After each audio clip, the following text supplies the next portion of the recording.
UFC 280 is here, and you can get closer to the octagon along with me with DraftKings Sportsbook, which is the official sports betting partner of the UFC. Right now, new customers can bet just $5, you got it, $5, on UFC 280 and get $200 in free bets if your fighter wins. Now, I know the last promotion that we did for Defining Duke with DraftKings, I personally made out on that pretty well, and I would encourage you guys to check this one out to see if you can too.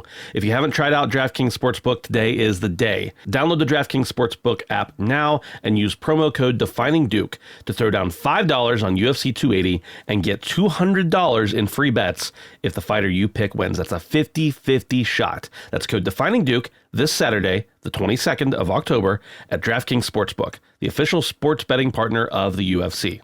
Reminder, minimum age and eligibility restrictions apply, so you should check out the show notes for details.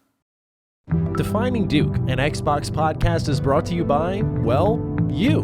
If you want to learn how to support the show, go to patreon.com/laststandmedia.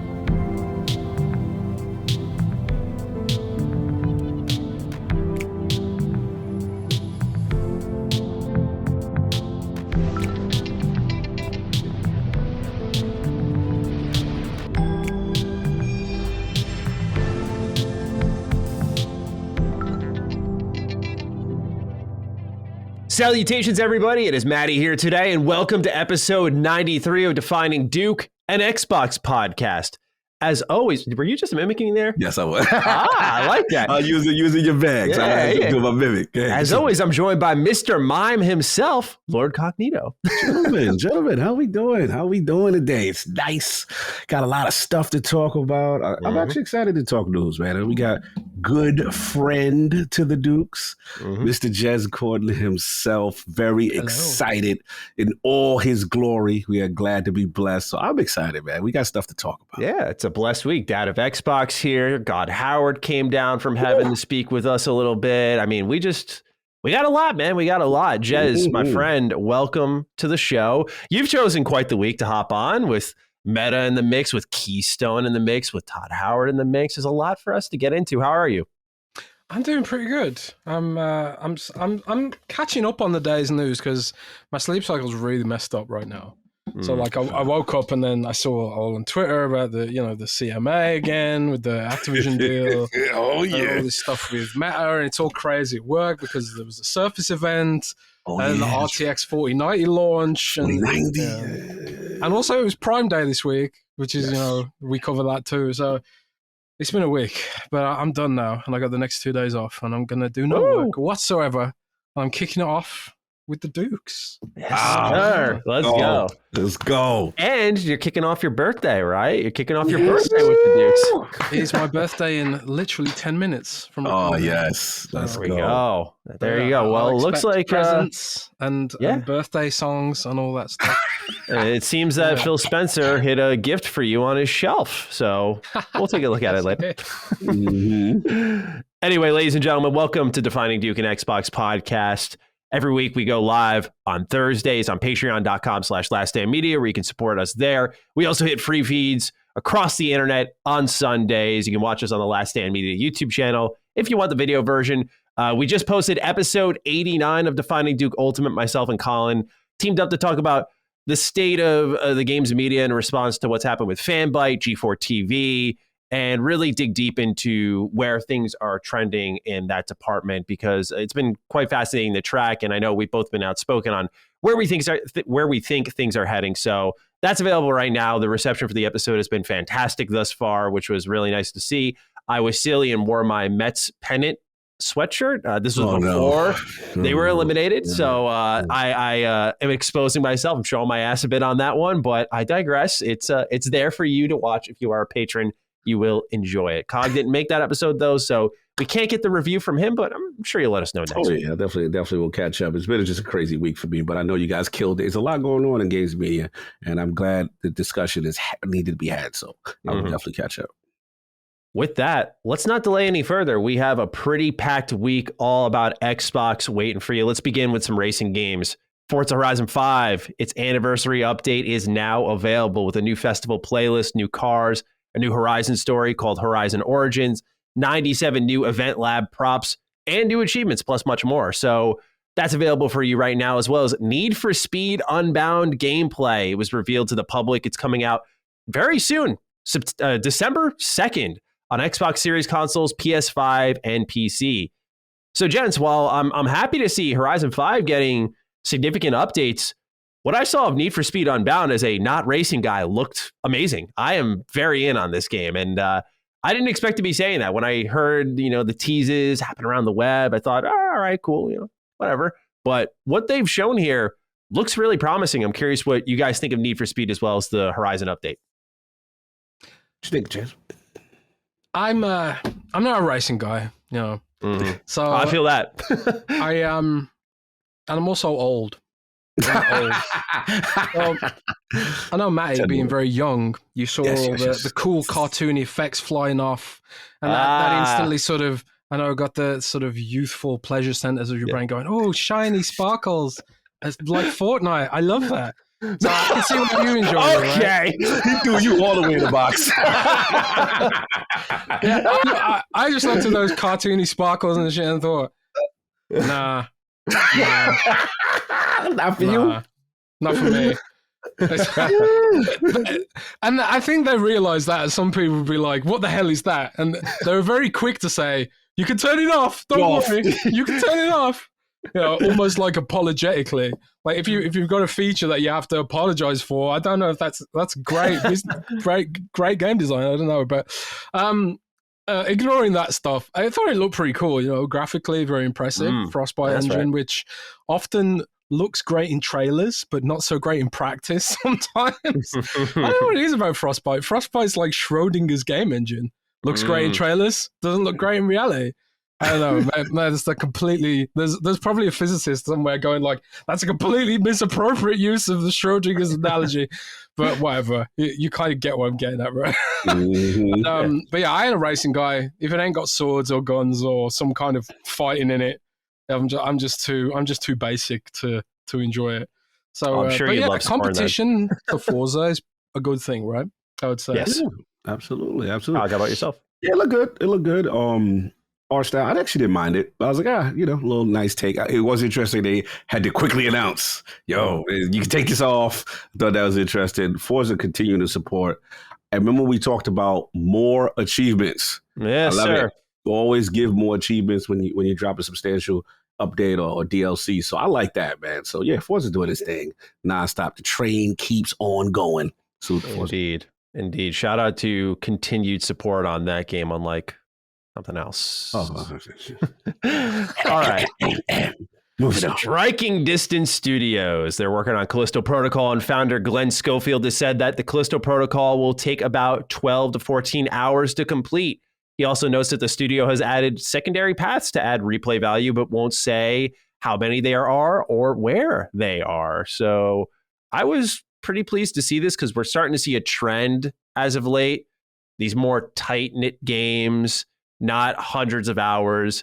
I still like my open world games. I like my JRPG time sinks, but I like that we're starting to refine that pocket that existed a while ago where games don't have to be forever. They can just have a start, middle, and end. I'm curious what you think, Jez, because we don't really know your thoughts on Callisto Protocol, but I know Cog and I are both pretty big on this game. I actually got to check it out at Gamescom, and I met with the devs a little bit. Or at least a couple of the devs. I'm very interested in it. I'm kind of rooting for it as someone who hates EA. No, I kind of rooting for it. What do you like? At this point, I was like, who does this man like? I'm just joking. I just as someone who's salty about the closure of Visceral, I should say, I'm kind of rooting for this game because obviously Schofield created Dead Space and he used to run Visceral. That made some very good games that I like Dante's Inferno and Dead Space, and then they were forced to make a multiplayer Dead Space no one wanted, and then they were forced to make a Battlefield spin-off nobody wanted, and then EA shut them down when really EA should have shut themselves down because it was their fault really, but well. And then they went and made a remake years later, by the way. Yeah, and then they make a very cynical remake years later, but I'm not bitter. I'm not going to be bitter about it. I'm not going to be bitter about it, EA. EA. But anyway, So I'm rooting for this game is the point I'm making, you know. But I'm also sort of cognizant of the fact that they're a new studio. They don't have EA budgets potentially. So I'm trying to keep my expectations in check to some degree, even though the trailers make it look fantastic and you know, hyper violent, which we all like, a bit of hyper violence in our lives sometimes. I'm interested to see what it does to bring sort of new thinking to the horror genre. Like, horror's kind of had a bit of a renaissance in recent years in gaming.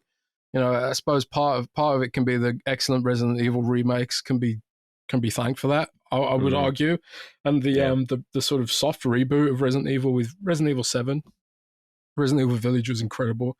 Resident Evil 2 remake was also incredible. Resident Evil 3 remake should have been a DLC maybe, but again, we won't talk about that. So I'm sort of I'm pretty excited for it, especially considering it's going up head to head against EA's cynical remake of Dead Space, you know, what are the odds? Frankly, also looks excellent. So, yeah. Cog, how about you on the length of the game? Any thoughts? I'm all for it, man. You know me. I'm at that point. I'm kind of over the whole bloat of video games. We need to have 100 hours and there's 75 zillion. Like, I get it. It has its place, but I feel like the industry has trended that direction to use that as a selling point. And I'm all about the tight experience. I'm all about hub worlds also. Not everything needs to be open world and stuff like that too. But now this game looks phenomenal so far. I like what I'm seeing. So like Jez, I'm pulling for him. You know, it looked really, really good. I need a little bit of the old ultraviolence. Pete Hines. He has been promoted to head of global publishing at Bethesda. He's been with the company for over 2 decades now, and he's staying even longer, and they've escalated his responsibilities. I was pretty happy to see this, gents. What about you guys?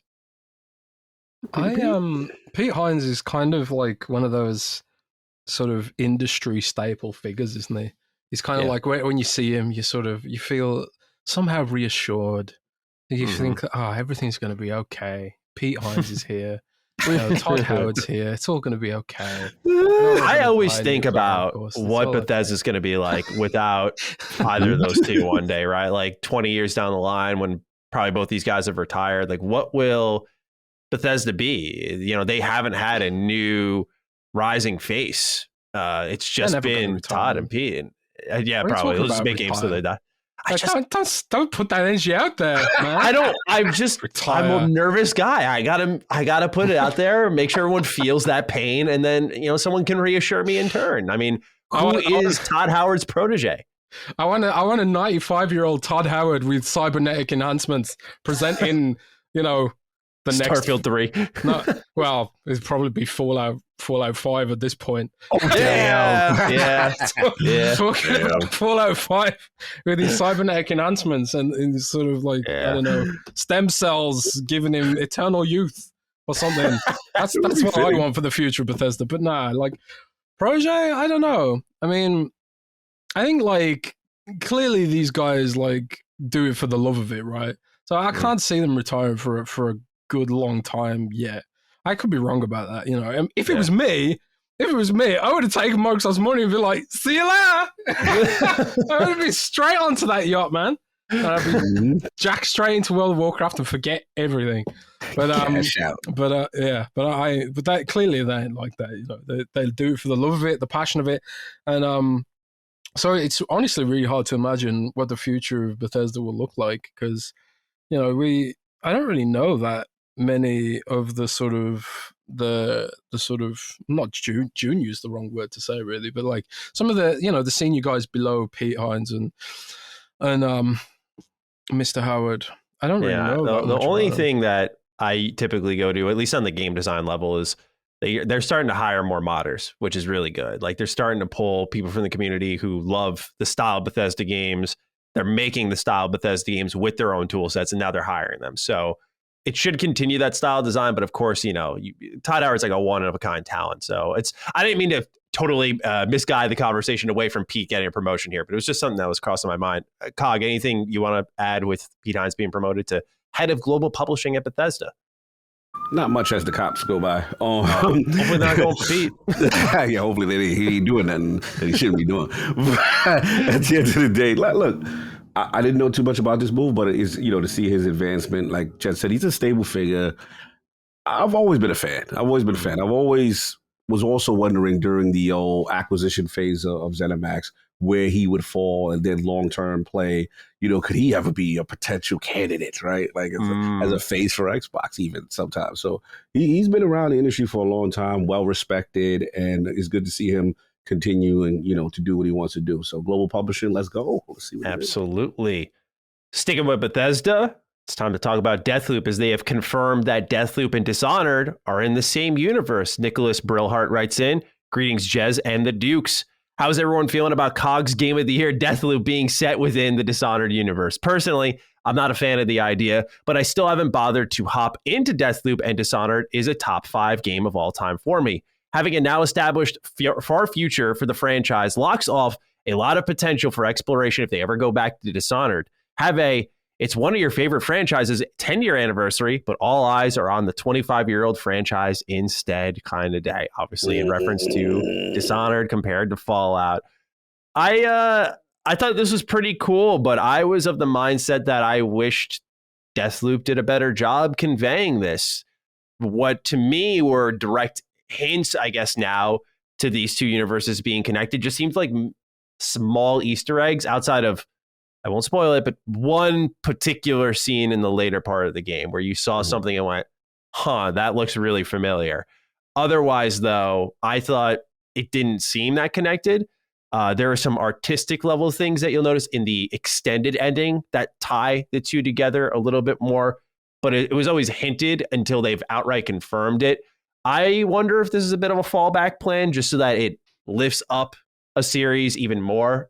Dishonored obviously was not a big financial performer, but Deathloop probably did really well. We still haven't gotten any hard numbers on it, but just given its tons of tens all over the industry, I'd have to imagine it had to have some impact on the performance financially. And when you lift it up a little bit more by saying, it's also, by the way, kind of like a spiritual successor to Dishonored, I think it'll do something for a lot of fans. But there is a statistic here I want to say at the same time that I think can round out the conversation, which is according to currently Xbox's achievement data, 1/3 of players have not completed Deathloop's tutorial.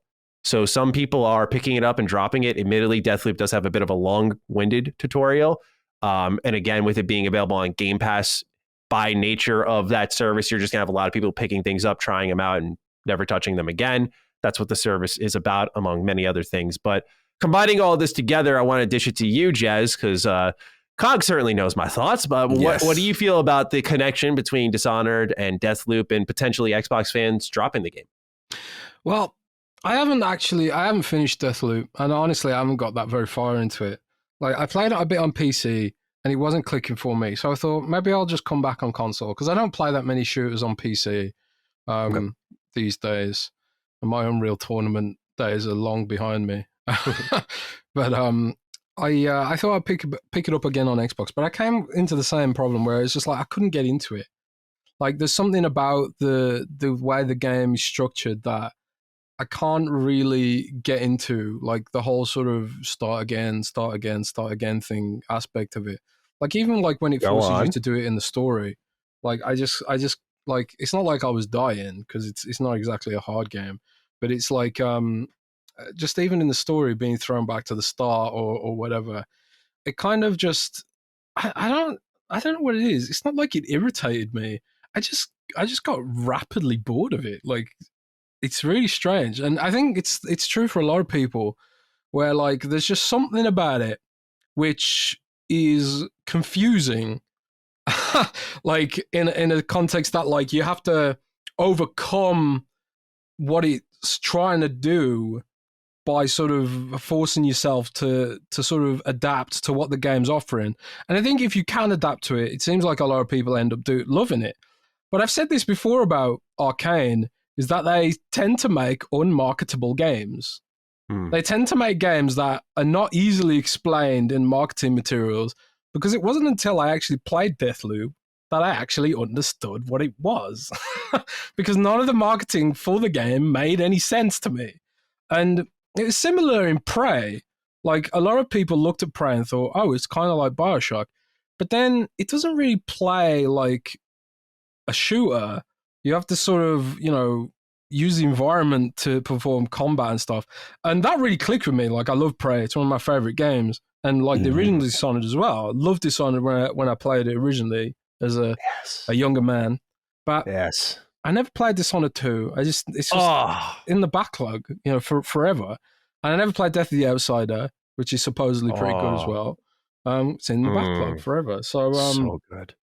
So because I'm sort of like only a half fan of Arcane stuff, I can't really say I'm kind of indifferent to it. They kind of said it was a one of Dishonored's potential futures, which seems a bit wishy-washy to me. And I'm kind of like thinking like what you are, that is this some kind of artificial attempt to uplift the game's profile or something? Because when I was playing Deathloop, I never got a sort of sense that this could be the same universe in any way. I never really got that sense. I just thought like, okay, we got some similar mechanics here, but I thought that's just because they're using the same engine and that they're wanting to make Deathloop as a sort of a low budget kind of project that used a lot of the code from Dishonored, basically. I feel it would have took it that way. Brought the game into focus a little more as to what it was if they just said, if they knew it, if they just said, oh yeah, it's a spiritual successor to Dishonored, or they're in the same universe. So I think it would have called players' attention to more details in the world. But the fact that we're hearing this a year after its launch on PlayStation 5, it just seems so out of nowhere. Not that I don't believe it, just it feels like it would have helped the game a lot more, not even financially or sales wise, just so people knew what the hell it was when it came out. Because it just seemed like, oh, it's another new IP from Arcane, who, by the way, they're also doing Redfall. So that's now Dishonored, Prey, Redfall, Deathloop's like, just stick with something. Like, what are all these games? And they're all different, which makes them unique. But Cog, you've been quiet, so I'm curious to get your thoughts on the connection. Yeah, I mean, I personally like that kind of stuff. I want Xbox to actually embrace that. I've been on the campaign for Xbox Game Studios, especially with all the acquisitions. I want to see crazy stuff. I want to see, Master Chief and the Doomslayer in an eventual spinoff something, right? I think the potential to do these things is really cool. Now, granted, it's ZeniMax in their universe and stuff like that. And to your point, I agree with you, Maddie, that what you call it, like they didn't explicitly imply, like, what I'm saying, in Deathloop that it's that connection. So it's very subtle, the fact that we have to ask that.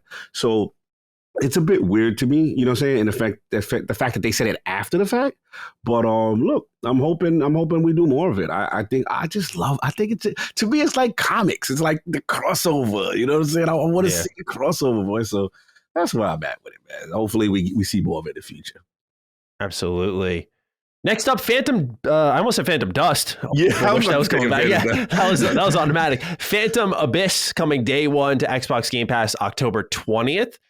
So this is Indiana Jones, almost meets Fall Guys in a way type of game. It's coming from Devolver Digital as a publisher, and it looks like a lot of fun. There's a ton of traps as you're trying to escape this dastardly place, and I think Xbox might be hoping they got one here, if you will. I don't know if either of you had a chance to check out Phantom Abyss. Checking it out now. This is my first time really seeing it. Now that I'm looking at it, I remember seeing some stuff on it on Twitter. Yeah. Yeah, it's coming day one, October 20th. Like I said, very much about escaping trap rooms. You're just sprinting in this first-person game for dear life as spikes pop up from the floors, flames come out from all these different sides. It looks very difficult, I'm not going to lie. Like, I don't know how I'll get out of the first room, but it's also got multiplayer. I could see it being fun if you're like screwing over a friend. I'm interested. I don't know if I'll actually get around to playing it, but it does look like a fun time. I think some people will enjoy it quite a bit. Meta, they're up next here. COG, as Lord Acquisition has made a move, it seems. They acquired Camouflaj, the developer of Iron Man VR, and Armature, the developer of Resident Evil 4 for Quest 2. I don't know who to start with here, the Meta hater or the one who works at Meta. Let's start off with COG so we can, make sure you say all the right things here. Your team has made some moves here in what was a busy day for them. And we'll talk about them more when we get to XCloud Gaming. But COG, how do you feel about Big Daddy Zuck making a move like this? Big Daddy's, y'all gotta stop. Look, it was surprise to me. Obviously I work in integrity, and I don't get to deal with the games as much as I would like. But when they do strides in the games thing, I get a little excited because I don't want to see that aspect gone. And for me, I'm always of the mindset, and again, because I'm a gamer and I'm selfish, that you need to focus on the games to get people into the ecosystem, and then they can try everything else they want to try. Mm-hmm. You know what I'm saying? So I'm always of that mindset. So Camouflaj, and they did the Iron Man of the VR. I thought that was a good pickup. I thought that looked phenomenal. Unlike Jez, I'm a huge Marvel fan. I'm a huge MCU fan. One of the best cinematic universes that everyone tries to copy and don't know how to do it right. So I am going to cap for that. That's what I'll cap for. So Iron Man in VR seems like the logical choice. Can't wait to try that out. And then the other studio for Resident Evil, they did Resident Evil. And look, say what you want. Resident Evil is like their best-selling title. It did phenomenal for the Quest. So, they try to secure things, lock things down. I know we have more to say about, meta stuff later, but I thought this was cool. I was just like, okay, cool. Keep it up, I guess. You know what I'm saying? That's where I'm at with it. I just want to see games. That's where I am. UFC 280 is here, and you can get closer to the octagon along with me with DraftKings Sportsbook, which is the official sports betting partner of the UFC. Right now, new customers can bet just $5, you got it, $5, on UFC 280 and get $200 in free bets if your fighter wins. Now, I know the last promotion that we did for Defining Duke with DraftKings, I personally made out on that pretty well, and I would encourage you guys to check this one out to see if you can too. If you haven't tried out DraftKings Sportsbook, today is the day.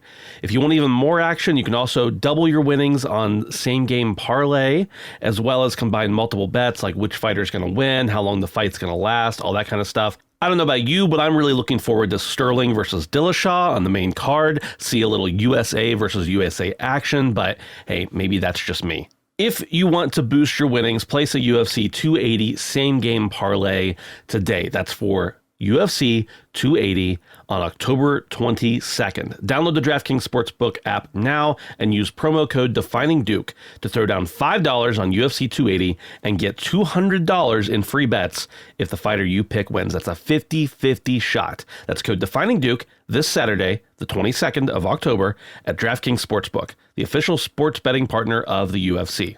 Reminder, minimum age and eligibility restrictions apply, so you should check out the show notes for details. Jez, what do you think of this? Let me mute my mic and drink some. We all know what I think of Meta as a company. That being said, right, to be fair to Meta, I actually like Hug. I would prefer they focused on gaming, if anything. Like I think VR has a place in gaming, and I got a Meta Quest in England. Well, my family does. It's the family Meta Quest. Oh, and I used it a lot for Beat Saber, and it's a damn good workout. When I can be bothered to work out, which ain't often. Probably like most people with a Meta Quest who get one to work out, they do it once or twice. That's literally my friend. Put it in the drawer. That's literally my friend. I'll encourage you, man. But I like the North Star here is something like Minority Report, right? It's that scene in The Matrix where they're all like, we're inside a computer and, it's doing all this cool stuff. That's the North Star. And I think to get to that North Star, right now, VR is still in its Atari stage, right? So like, yeah. So like if you all the people in the 80s who were like, or the 70s even, looking at games like Pong and stuff and just being like, oh, this is dumb. This is never going to take off. It's never going to beat chess, they're the same kind of people who are probably saying, like me, who are saying that VR is never going to take off and stuff like that. But like, I've got a completely different opinion about the enterprise stuff, which I don't know if we're going to talk about here. I've got an editorial coming out about that tomorrow called Meta Microsoft are making the workplace from hell. So that gives we get my legal and press team aware. but yeah, on the games front, like I kind of want to see where it goes. I'm curious about it. Yeah, I played some VR games. I can't remember what it's called now. Arizona Sunshine, I quite enjoyed, and even Minecraft VR, I really, really enjoyed. But I just suffer from this problem where 20 minutes and I just can't take it anymore. It makes me feel sick. It makes me feel tired. If it didn't make me feel sick and make me feel tired, like Minecraft VR might be my preferred way to play Minecraft because it's so easy. It's just like, I'm going to hit that block. I'm going to hit that block. You know, it's just almost kind of easier until you start throwing up, you know. Have you played DBO yet, sir? I'm just curious. No, actually not. I have not, you know. And, you know, I actually had a plan. I think I told my girlfriend this plan in the end. I was going to buy my girlfriend a Meta Quest for her birthday. Oh, I know what this is. Because it had let me get one without claiming I bought one myself. And B, because I like the 4D chess here. Yeah. I like it. The 4D chess, all right. But we also had a Windows mixed reality headset, which was horrible. Absolute garbage, right? It was the HP Windows mixed reality headset. Painful to wear, clunky and horrible. But it was still like, it was like the first sort of mixed reality experience I had with the inside out tracking. Because back then, like all the headsets with tracking, you had to buy the beacons and all that crap, you know. But the first Windows mixed reality ones, they were like, yeah, the tracking's on the headset, you know, which is the better way of doing it, frankly. And my girlfriend really, really liked this shark cage diving experience. And it's sort of like some of those kind of experiences that are really fun and interesting and like novel, you know, and also the fitness stuff. I quite like it for fitness above anything else, because at least Beat Saber doesn't make you want to throw up, you know, because it's static, right?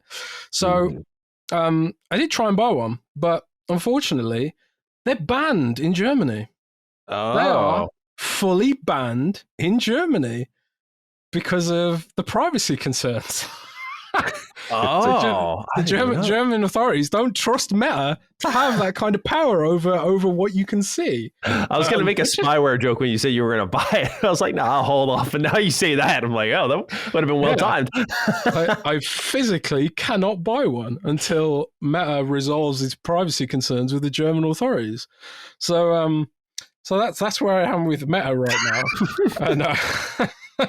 And it's illegal on privacy concerns with the government. But when it comes to like the acquisitions, I'm glad they're focusing on gaming.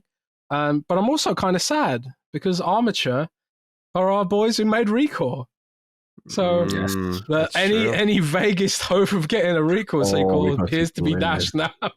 Unless we get a VR Recore. You never know. Yeah, maybe Recore could have a renaissance in VR. No, it can't.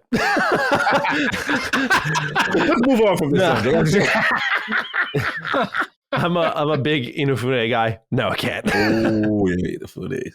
That's fair. All right. Let's move on to Activision. We got some stuff to talk about with them.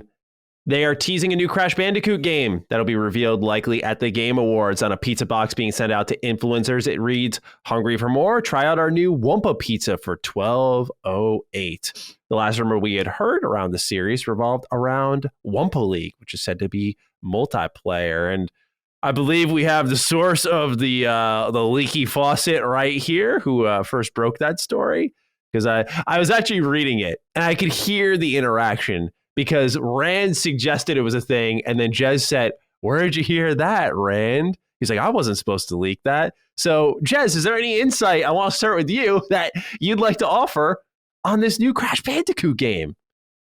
Right, so what can I say? Screw it, I'll just say whatever. Like, the game's codenamed Lava, right? So I know it's Project Lava. And when I spoke about it, I'd never even heard of the term Wumpa League, which is apparently something they've been teasing for ages and apparently leaked before. I never knew anything about that. But the Crash community brought me up to speed very quickly because I had no idea there was a big Crash community. There is a huge Crash community. And they're very, very nice, but they're also very demanding. I got lots of DMs from the Crash community and also the Spyro community. Like, can you give us leaks about Spyro? I don't know jack about Spyro, unfortunately. But this Wumpa League thing, if it is indeed called Wumpa League, I'm pretty sure it might be called something else, but I know it was Project Lava, codenamed Lava. So what it is kind of like, it's like a is it 4-player or 6-player? It's like a team-based competitive brawler almost, where it's like objective-based, and it's not really like, there's different characters. I know the entire character roster. And I haven't posted it, but there's a YouTuber out there who pretty much guessed it all correctly anyway.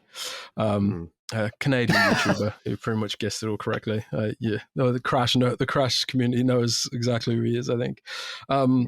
So his video where he predicts what the roster is going to be is pretty much basically completely accurate. And it's hard to know, because I've seen gameplay footage of it, right? So sort of like trying to work out what it is from the gameplay footage is kind of hard without commentary, right? But from what I can tell, it's like an objective-based competitive brawler where your characters have different abilities. Some of them more agile, some of them more tanky. I can't even remember the names of the characters now. Like, so people have informed me and I've forgotten already. But there's like this big crocodile dude who's got like a gun, and he looks a bit more tanky than some of the other characters, and it's got like an Overwatchy kind of vibe about it, It's not first person, it's third person. I believe it's going to be free to play, and I believe it could be a timed PlayStation exclusive, but I'm not sure about that. All I know is that all the testing's been done on PlayStation, so I don't know if any testing's been done on Xbox, so that kind of adds credence to the idea that it could be a timed exclusive to PlayStation, or fully exclusive. I don't know, but it could also be completely multi-platform. I don't know 100% on that, but I'm not a huge Crash guy, but hopefully Crash fans will enjoy it if that is indeed what they're revealing. My information is months old at this point. I believe it comes back to April, March time. So who knows? Maybe I haven't heard anything about it since. So who knows? Maybe it's been cancelled between now and then, and it's something completely different. But if it has been cancelled, I'll just post the footage. So I'll be like, look, I wasn't lying. It's real. It's real. It's real. But yeah, it's there's stuff coming for Crash fans.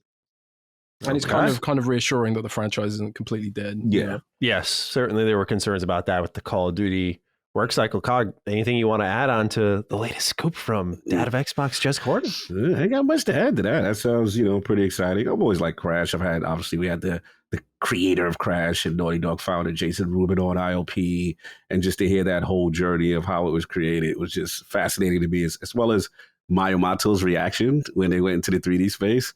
So I did ask him, like, how do you feel, when other people were like now surveying, he's like, I can't, he doesn't watch him. You know what I'm saying? It's like, he doesn't hate, but it's just like, he's on to the next thing and kind of thing. So yeah, it'll be cool to see. I'm very curious post potential Activision Blizzard and what happens there. But if it's, if Sony has the exclusivity, that would make sense on some level. If not, if it's multi-plat, maybe they have the marketing. Who knows? Jez would know better there. But look, for Crash fans, I'm not like hardcore Crash, but for Crash fans, I'm happy they're getting the game. Yeah, absolutely. So I personally fall in the same camp where, I'm not in love with it, but I don't think it's bad by any means. The first time I played Crash was with the Insane trilogy. I never tried the team racing or anything like that, but this sounds like a different spin on things, and I'm keen to learn more. And it seems like at the Game Awards, we will get those answers. Next bit of news here. MW2. There's a phone number requirement. And I found this one interesting given how they walked it back a little bit on what requirements would be there for your phone number in Overwatch 2, which we'll talk about extensively in our What We're Playing section. And here they are doing it again with MW2. So this will certainly repeat the cycle again of some folks who maybe have prepaid cell phones or whatever, not being able to get in on the fun. Hopefully they can resolve that in due time. But I imagine this will be the same shitstorm in a couple of weeks that we just saw with Overwatch 2. Any thoughts on this, gentlemen? I mean, Jez, you live in Germany. Are they allowing Activision Blizzard to take your phone number for a video game, or do they have concerns on that? Oh, no. They don't have concerns about this one. But it's funny because my girlfriend actually doesn't have a phone plan, so my girlfriend wouldn't be able to play Overwatch 2 if she wanted to. But I kind of get it.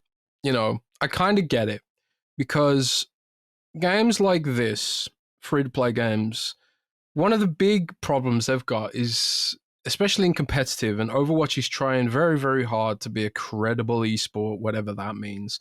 And like, there's a whole debate about whether their like pursuit of esports credibility is actually hurting the game and its diversity and its gameplay, whatever. That's a whole nother debate. But like, if you're forcing people to use a phone number on a like contracted phone number, you're pretty much guaranteeing that they can't make Smurf accounts. You're pretty much guaranteeing that they can't evade bans. You're pretty much guaranteeing that, there's some accountability for, if you're a hacker or you've broken the rules or you've been abusive or stuff like that. You can't, because if they ban you by your phone number, you are screwed. But if you were using a prepaid phone card plan or whatever, you could just get a new phone number if you're so inclined, right? So I kind of see both sides of it, because they want to make a good experience for people who aren't breaking the rules. But at the same time, it kind of screws over millions of people who have been playing the game with prepaid phone cards for years. They don't want a contract for whatever reason. Maybe they got bad credit, or they just live somewhere where they're not available. Kind of sucks for those people. So I'm sort of in two minds about it, Sure. I'm sort of in two minds about it. Yeah, I was the same when this was first announced. Cog, would you like to expand upon that? Yeah, we had a lost tapes segment I did on this, if you remember, that didn't make it. But Jez eloquently said exactly what I said that last segment. Because basically what I said, I understand both sides. Obviously, I'm in integrity. So from a security standpoint, whether it be two-factor authentication or whatever they want to utilize to try to identify who the people are in the competitive space and to prevent hacking or any type of foul play, I get it. But on the other side, I do understand, for the requirement not having to be there. And then from a privacy standpoint, giving up your number, right? It doesn't feel good. It feels intrusive, for a game. So I understand it, especially when you go, especially the free-to-play games, in Overwatch's case, I was actually surprised they pulled it back, to be honest. I thought they were going to put a line in the sand and kind of, stand there. But I guess all the factors of the launch, the DDoS and all the servers being what they were, maybe Overwatch said, look, this is probably not worth the negative PR and let's lift that. And then there's so many people maybe of importance. Because I know a couple of devs that were like, hey, I'm using this carrier plan. Like, I'm not doing that. I'm not going to be able to play it. And they were very upset with Overwatch. So this is going to come up, especially in my opinion, as the trend of free to play continues. And this is where, it seems like the industry is going. How much push are they going to go with that requirement? Because I do understand from a base integrity, when you allow the floodgates to open on that level, you do risk, you do incur risk. So it's a debate worth having, but I definitely understand. Yeah, I'm of the same mindset. Let's move on to something that upsets me greatly, although it is to be expected. So Fallout's 25th anniversary, the original Fallout, was just a couple of days ago as of the time of recording this. Obsidian took to Twitter and they confirmed before anyone could ask that their plates are full and they will not be working on any Fallout games. I'm sorry, brother. I'm actually... How you feel? Believe it or not, I'm actually okay with this because I've been of the mindset for some time now. Where do I want to start with this? There's so many thoughts, clearly. I'm going straight to you. I need this. So first and foremost is I support Obsidian's initiative. I think we need to, because they're going to be the case example for where other Xbox game studios can go. And I know we're looking at Starfield as like the example of what happens when you're acquired by Xbox. How do they make the game better? How do they polish it up, clean it up, hopefully more, that type of stuff.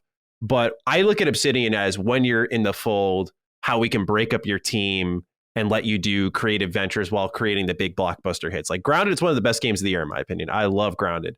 But they're also still working on The Outer Worlds 2 and Avowed. And we have Pentiment coming up. And I think we need to support that. As much as I want another Fallout game, I think that's a way we can get another Fallout game. If In Exile hits a home run with whatever Project Cobalt is, you break up a little squad and say, like, okay, well, some of us want to make a tactical style Fallout game akin to Wasteland 3, but it's actually Fallout. Can we do that? And maybe they get the keys to that castle while another team works on whatever comes after Project Cobalt. I just feel we need to embrace this culture to get obviously more awesome games on Game Pass, more games exclusively to the console, more creative freedom. But I think it can lead to that Fallout game, maybe not the big one we're looking for. But I will say this, Xbox has to know the gold mine they're sitting on here, because I think of when Fallout 4 was announced and how like even ESPN was talking about it, man. Like talk about an earth-shaking announcement. That was a big deal.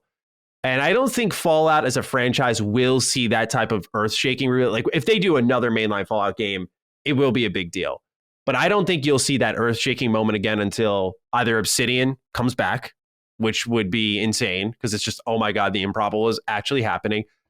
Or what I think could also be a great solution, as I've suggested many times in the past, make that Vault studio I've talked about and kind of dedicate a team of vets and executive producers across Xbox game studios, like your Todd Howards, your Brian Fargos, Fergus Urquhart, Tim Kaine, Leonard Boyarsky, so on and so forth, to helping usher in a new era of Fallout developers.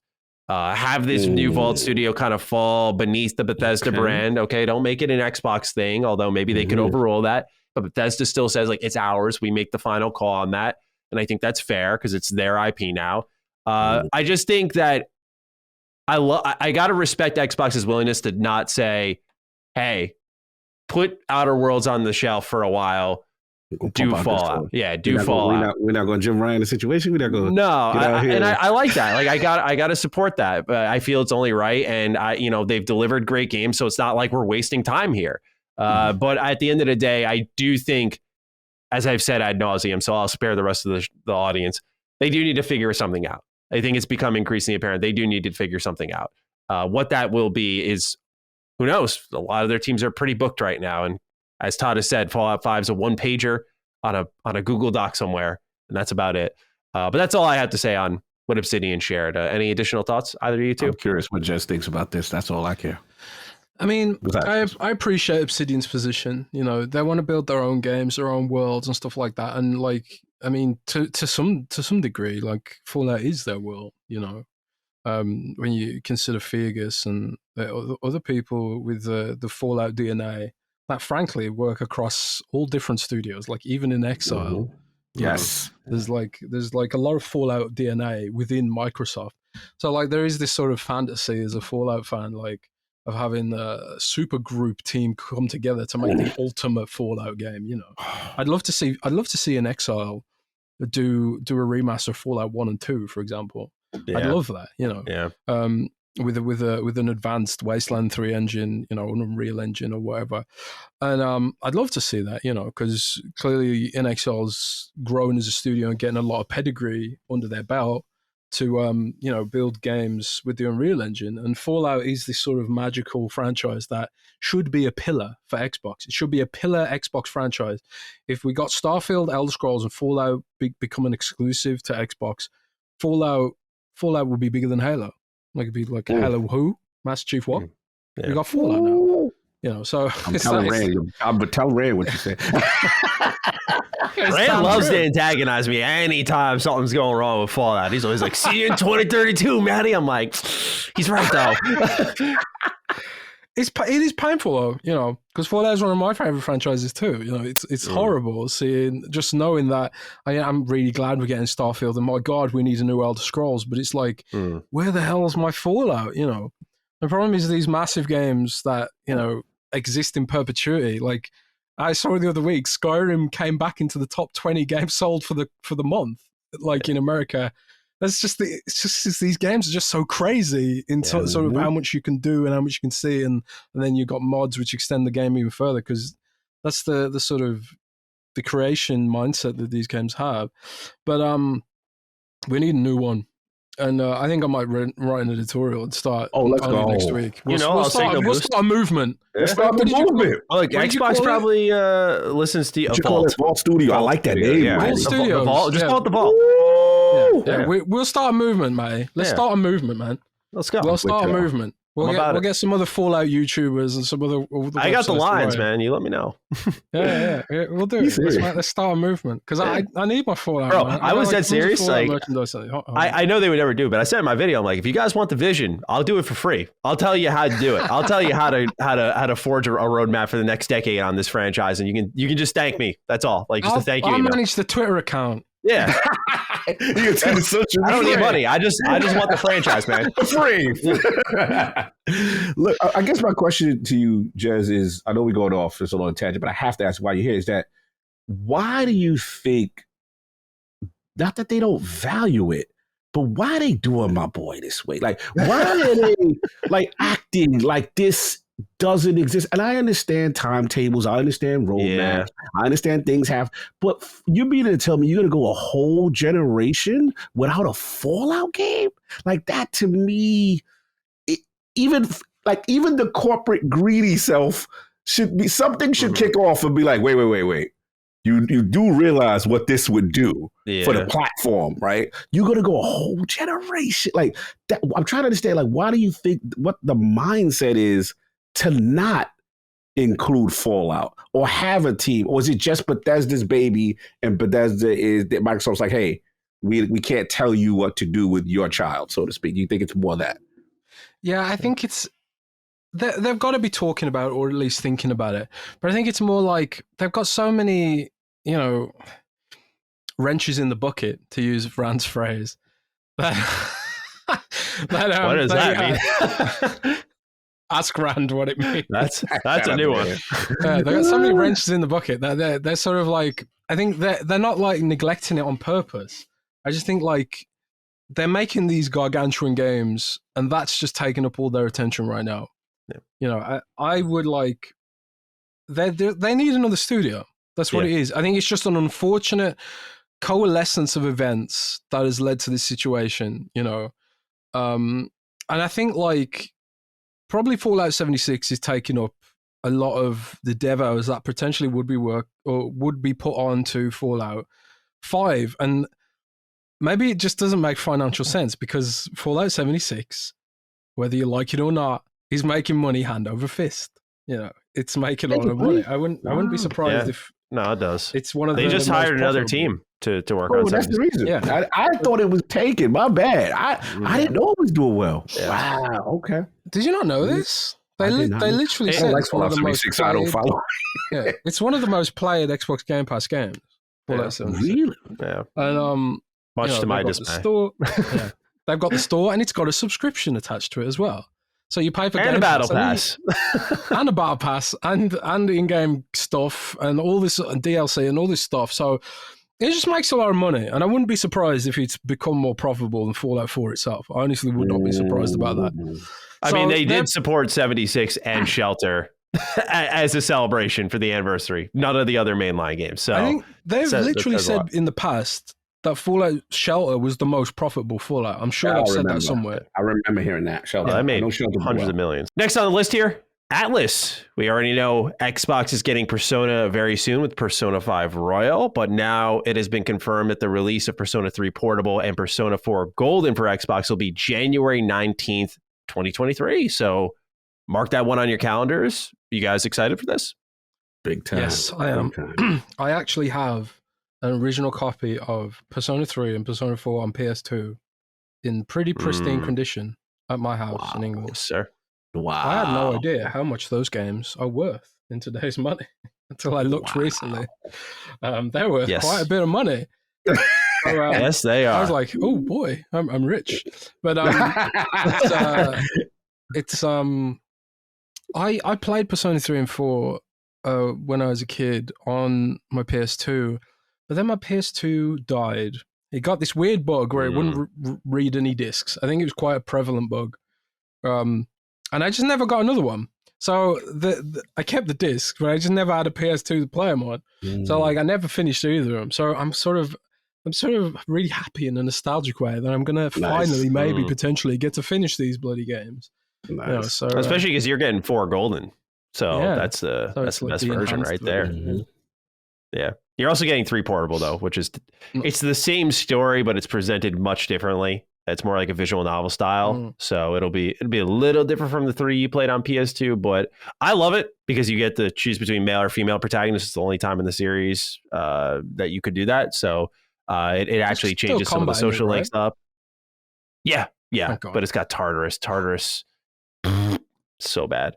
But you actually want 3 portable because in the original Persona 3, I don't think you could pick what your party members did in combat. In Persona 3, by default, they choose their own moves, but there is an option in portable that lets you turn that off in the tactics section. Why it's there by default, I don't know. I'll never know, but looking forward to it nonetheless. Microsoft, they filed a trademark for Project Mara, Ninja Theory's experimental horror title. So that is still in development if there was any doubt. But perhaps the biggest piece of news here that we'll talk about before getting into the official news rollout, Starfield. So there's this new video series over on the Bethesda channel called Constellation Questions, and they uploaded an interview with Todd Howard. It's about 4 minutes long. There was a lot said here. They talked about the fuel system in Starfield and how originally it would run out and you wouldn't be able to explore. So they changed that. And what happens now is it limits how far into the galaxy you can go. So it's almost like a progression thing. But the most important part, the most talked about part here is the dialogue system. It's been revealed in full. You can see it in the actual interview itself, working as it's supposed to, with actually a speech check ongoing, which plays out like a bit of a persuasion mini game, such as one you've seen in Oblivion, except this time it's been expanded within the actual dialogue options themselves with color coordinated answers and +1, +2, +3, 4, 5 next to all of these answers. How they actually progress is unsure. Like, where are you going wrong or right? I wasn't able to personally identify. But what Todd does confirm is that the content in Starfield is about a bit more than what we've seen in a typical Bethesda Game Studios game, except what we're seeing in Starfield is more depth, and that's where he gets into 250,000 plus lines of dialogue. This is more than 2 times the amount of Fallout 4, a game that had a voice protagonist, and this is more than 4 times the amount that we saw in Skyrim, a game that had no voice protagonist. So pretty beefy scale up here, and this is not accounting for things like text files, books, logs and terminals, et cetera, that you will likely find in the world, or galaxy, I should say, of Starfield. So quite the reveal here. This looks fantastic, and especially the character design here of one of the space pirates you're going to run into. I adore it. It feels like a real strong return to form, kind of Oblivion-esque, and I'm extremely excited. Everything they've been saying about this game, they've been showing about this game, I can't emphasize enough how nice it is to hear, and that they're not just saying it, but when they show stuff in combination with it, it feels like they've truly listened after Fallout 4 and 76. It feels like they're looking at their own RPG portfolio. What can we innovate upon that we did first? Because they were the leaders in the genre for a long time in the AAA space.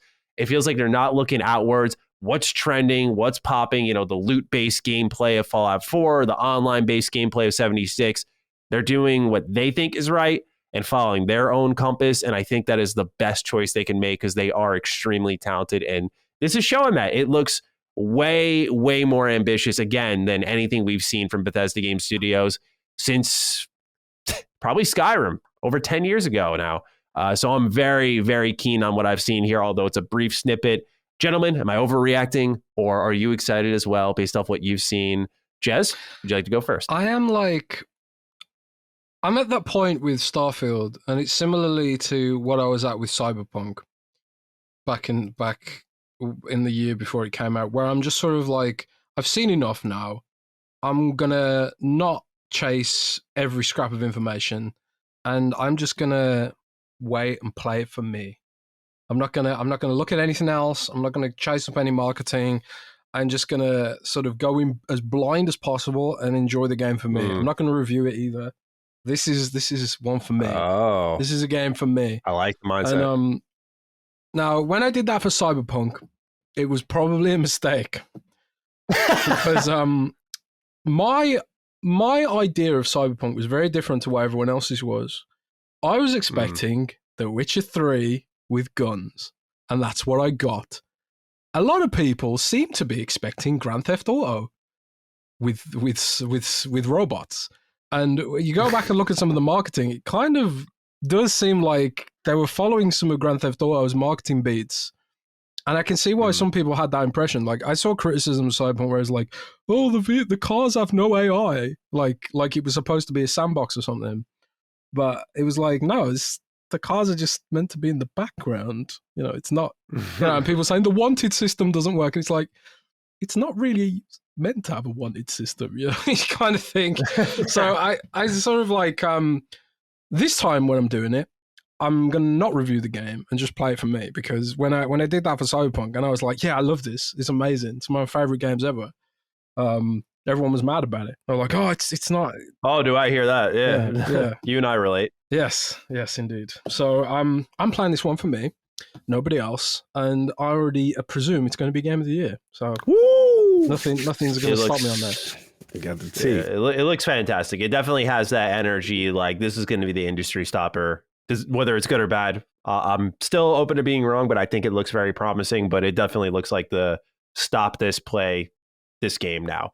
Cog, what are your thoughts on what you saw? Super excited. Remember when we talked about, I think it was a segment we had about title screen music, and when you hear it, sometimes you can feel the game's going to be great. But Starfield got that vibe again, man. And yeah, look, I'm biased. This is 18 Bethesda.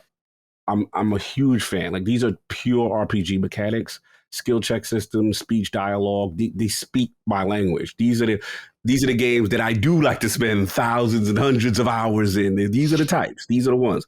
So yeah, I'm super confident. I like the fact that they're talking and showing gameplay in conjunction with it on some sense. The fuel thing was very exciting to me too, because he kind of mentioned that, yeah, like they felt like running out of fuel was unfun. And I thought that was an interesting concept. So basically, they limit the amount of exploration you can go to based on that, as opposed to, like, I guess, a dead stop to get towed back to orbit or something. I'm super pumped, man. I thought it looked good. Like, there were a couple of, look, I got to represent from people of color. I thought we looked good out there. I thought we looking nice. You know what I mean? Yeah. I'm always going to be, a fan of that representation done well. It looks good. I can't wait. I'm at the point. I'm with Jez. I'm at the point now. I've seen most of what I need to see. Come back to me, whether it be before the next showcase or whatever. Do that big reveal. Slap that release date. Let's go. You know what I'm saying? Yeah. I'm confident already. I'm not. This to me is polish.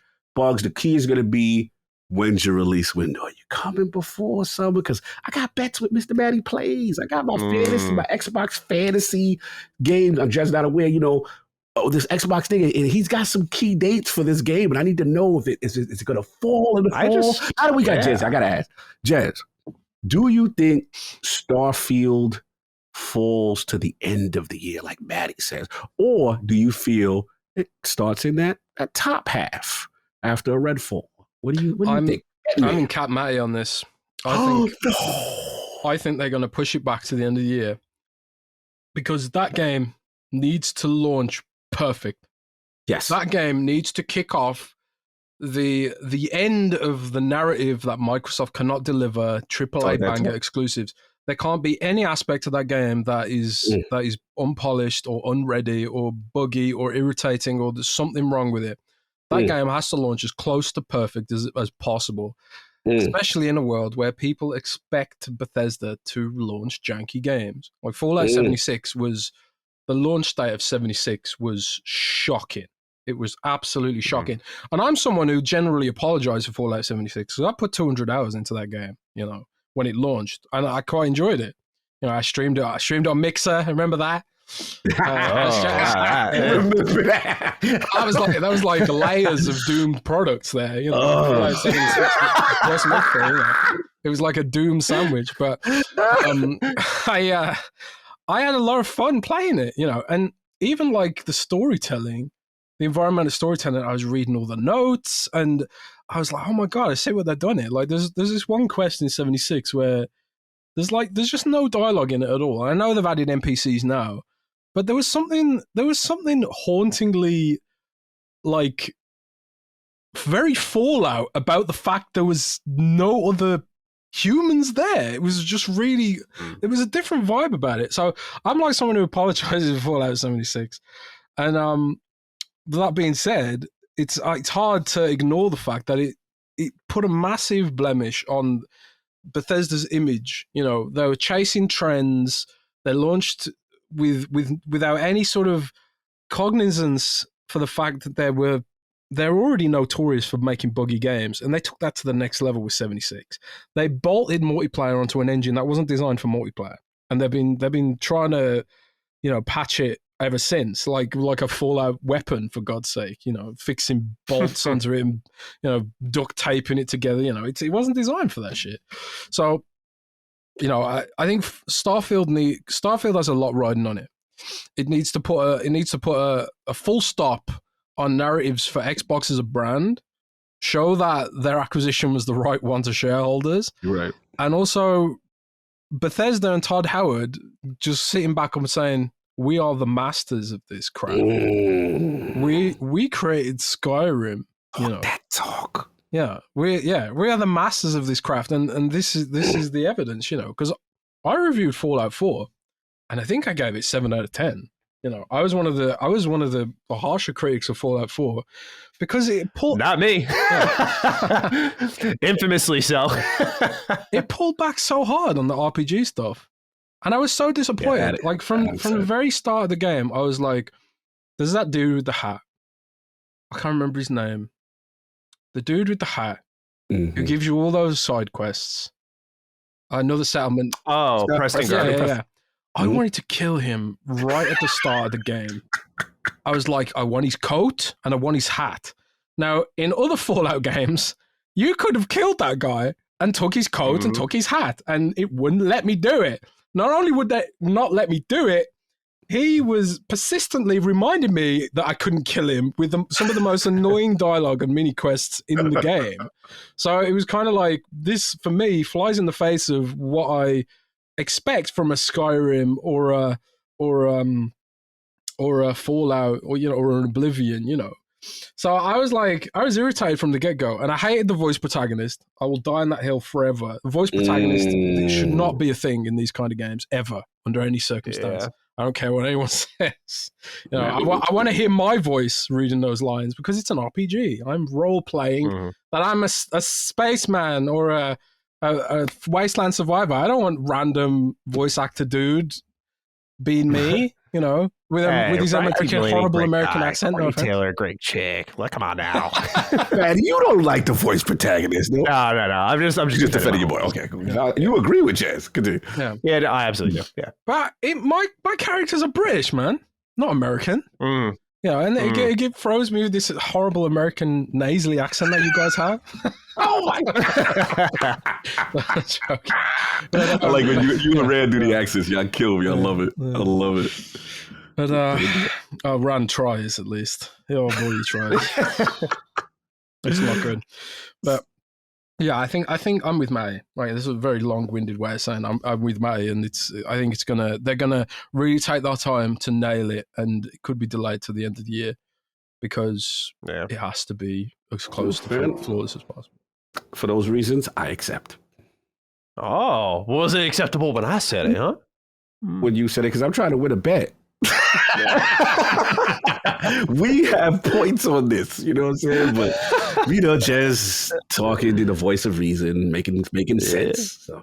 Of course. All right, one little correction here from the audience, and we'll talk about what games we're playing this week. Captain Bond Clay writes in, "Hey Matty, just a correction for last week. In regards to Project Polaris and the Witcher trilogy, you mistakenly said all 3 games will be coming out within the next 3 years, and unfortunately, that is wrong. Instead, it should be that after the release of Polaris, the first game in the trilogy, the next 2 will release in the following 6 years. While still a risky promise to make, I think it is an important distinction to make. Have a wonderful day, and I love the show." Thank you, Captain Bomb Clay. We absolutely appreciate that. We encourage all kinds of corrections here, so continue to write in. But now let's talk about what games we're playing. It looks like we got some similarity here. That's for damn sure. I've been reviewing a lot of games, so there's a lot I'm playing that I can't talk about that I'll pull the lid on next week. But I'm seeing a lot of Grounded and a lot of Overwatch 2. Jez, would you like to get us started here? Yeah. Sorry, what was the question? I got a message. What games are you playing? What games am I playing? No, you're good. You're good. What games am I playing right now? I'm playing a game that rhymes with Persona that I can't talk about. And I'm also playing another game I can't talk about that rhymes with. Well, the first thing I thought that it rhymes with probably gets. No, I know what you're thinking. Does it rhyme with Tadown? Huh? Oh man! But the game I'm mostly playing at the moment is Overwatch 2 by a mile, and I do want to play Grounded, but I kind of at the end of the day, Jez, I just don't want to. What?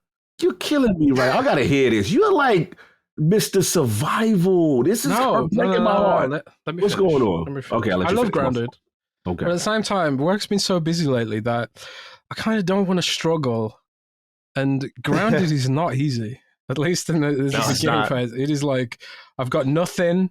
I've got a not even a stick. I got less than a stick. I've got a fiber of a stick, and I'm trying to fight like these giant fanged beasts, and I'm playing alone because I have no friends.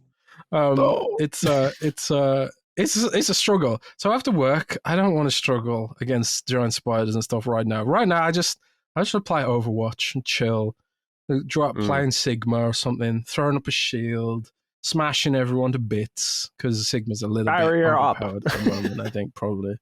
But but the game is not very balanced right now and probably needs a lot of patches. No, but Arisa, man, Arisa, when I pull up with her, no one's stopping me. She's broken with a capital B. Wow. Oh my god, Arisa's crazy. Sojourn's pretty crazy.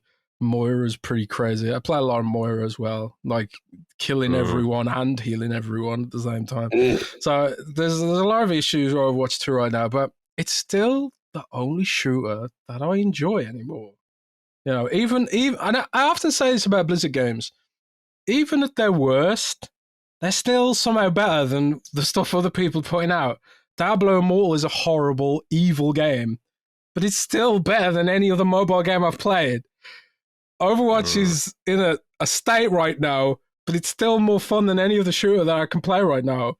And World of Warcraft has been in a terrible state for years, but it's still the best MMO on the market. So it's this kind of self-loathing Blizzard fan. It's almost like if you're a Blizzard fan, this is the kind of the life you lead, I can't stop playing it. It's really fun, even though I'm really mad at it at the same time.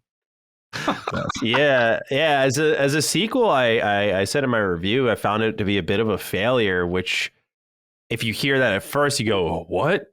But as a game, it's so much fun. And that's what's kind of frustrating is the things that would have made it a sequel got kicked to 2023 with the PvE, with the skill progression system, all that stuff.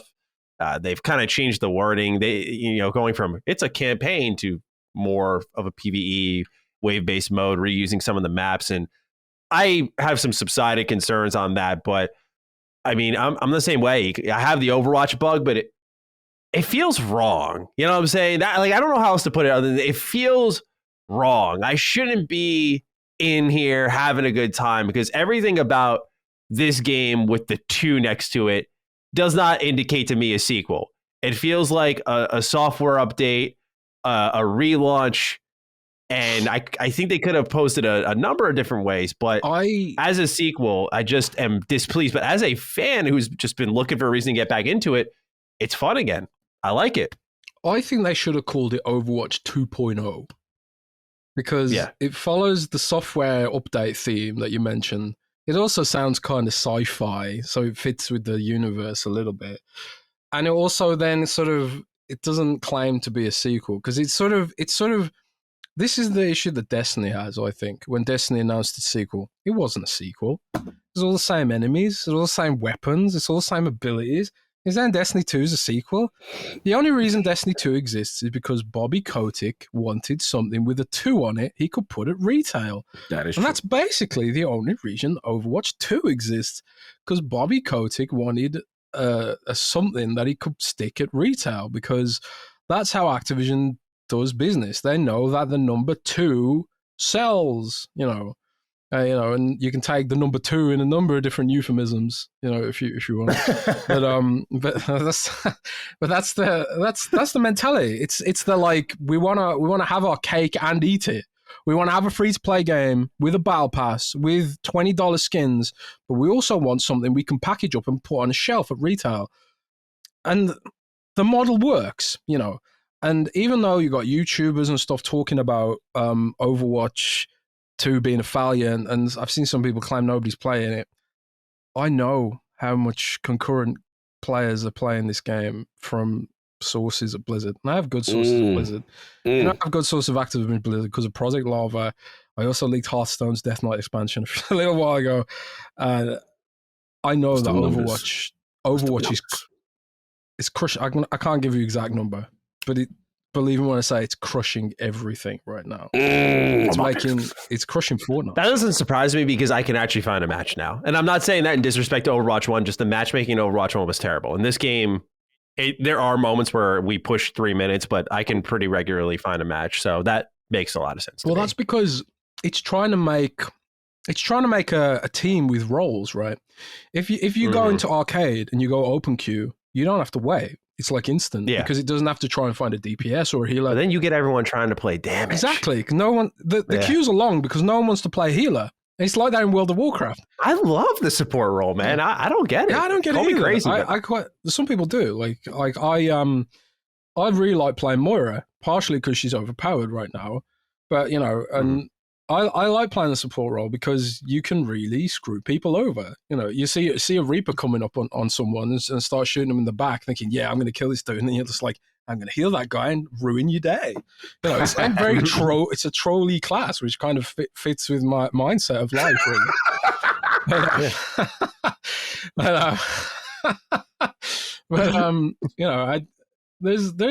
There should have. One thing that annoys me about it more than anything, and I can apply this to a lot of games right now, Halo Infinite as well, for one thing, they think being free is an excuse for launching in a state. They should have called an open beta or something, and they were calling it early access before. For some reason, they stopped calling it early access because they didn't want that connotation. The marketing connotation, because games in early access have this, people know that it's going to be a mess, so they didn't want to admit that it was a mess, even though it bloody well is a mess. So they should have called it early access or an open beta or something, so at least they had the excuse of it being a total mess, because it is a total mess.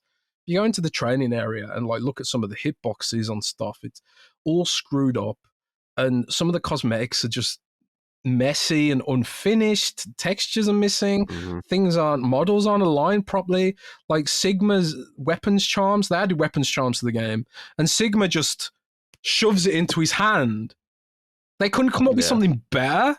The dude. Oh, that's a perfect segue into the skins. Have you seen the Overwatch 1 to 2 skins? I mean, bro, it's disgusting. Like, when you switch from Pharah Overwatch 1 to 2, or I think Anna Overwatch 1 to 2. There's so many examples in this game where you go from 1 to 2 and you got to squint and go, Winston, what's the difference, bro? What is the difference here? Oh, a thicker beard. I mean, it was a stunning lack of creativity on their end on that. And the charms are a perfect segue into that. I couldn't fucking get over it. And then you look at the skins that actually do look good, the premium skins, and they cost $17. $18, $20. I realize free-to-play games have to make money, right? And sometimes I get weak, man.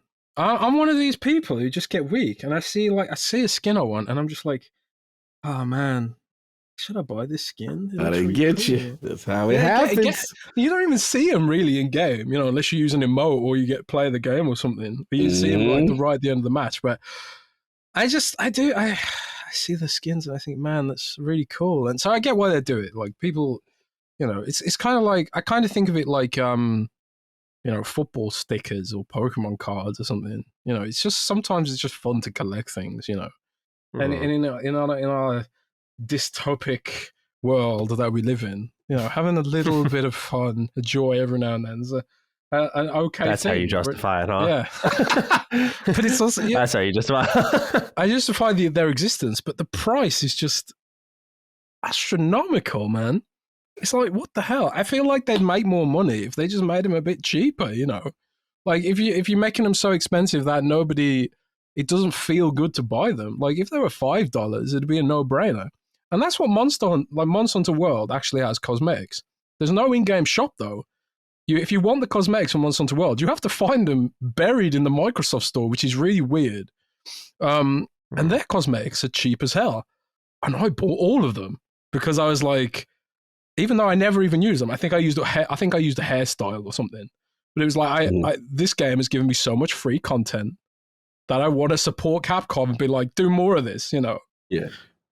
I feel like they earned it. But what's Overwatch 2 giving me? Overwatch 2's given me the removal of 6v6. Pair of handcuffs. Yeah. Pair of handcuffs. You go in a free-to-play store, baby. They've taken away more than they've given. And they expect $20 a skin? It's wild, man. They took away 5v5.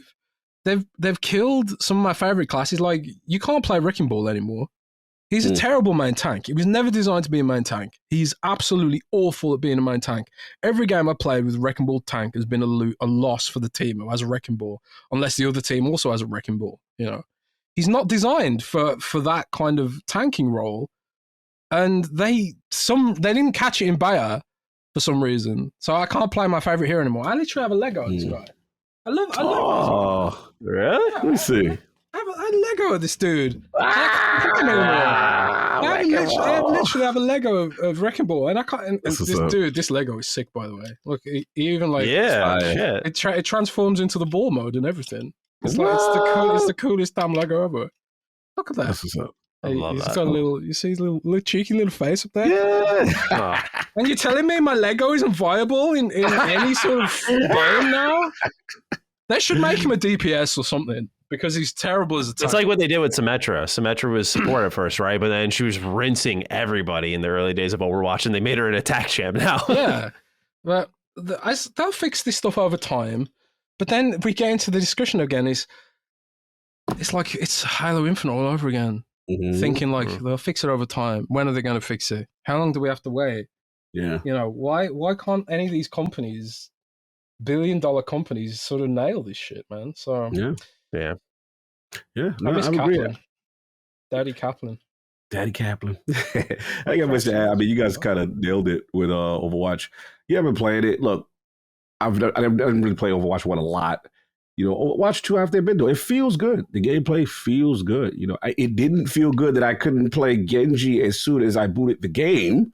And I had to play at merge queue. Did you do an account merge queue? I was 480,000 in line, my friend. 400 to like 40,000 or whatever it was. So anyway, I got past all that nonsense. Got a chance to get in the game. The game feels good. It's the gameplay. I get it. Like it really plays smooth, team tactical, play the game, all the things that get those synapses for rewarding you feeling good. Overwatch does. Like it just does. And it's a clean feel. They definitely got some balance issues. They definitely got some things they got to work out.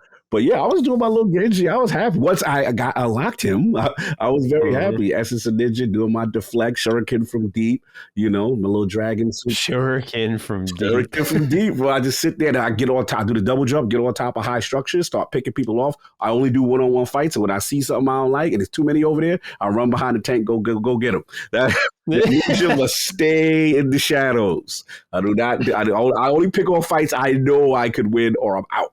So that's how I play his style. But no, the game is fire, man. I've been doing that. And then, of course, rounded, shout out to Addict, shout out to King.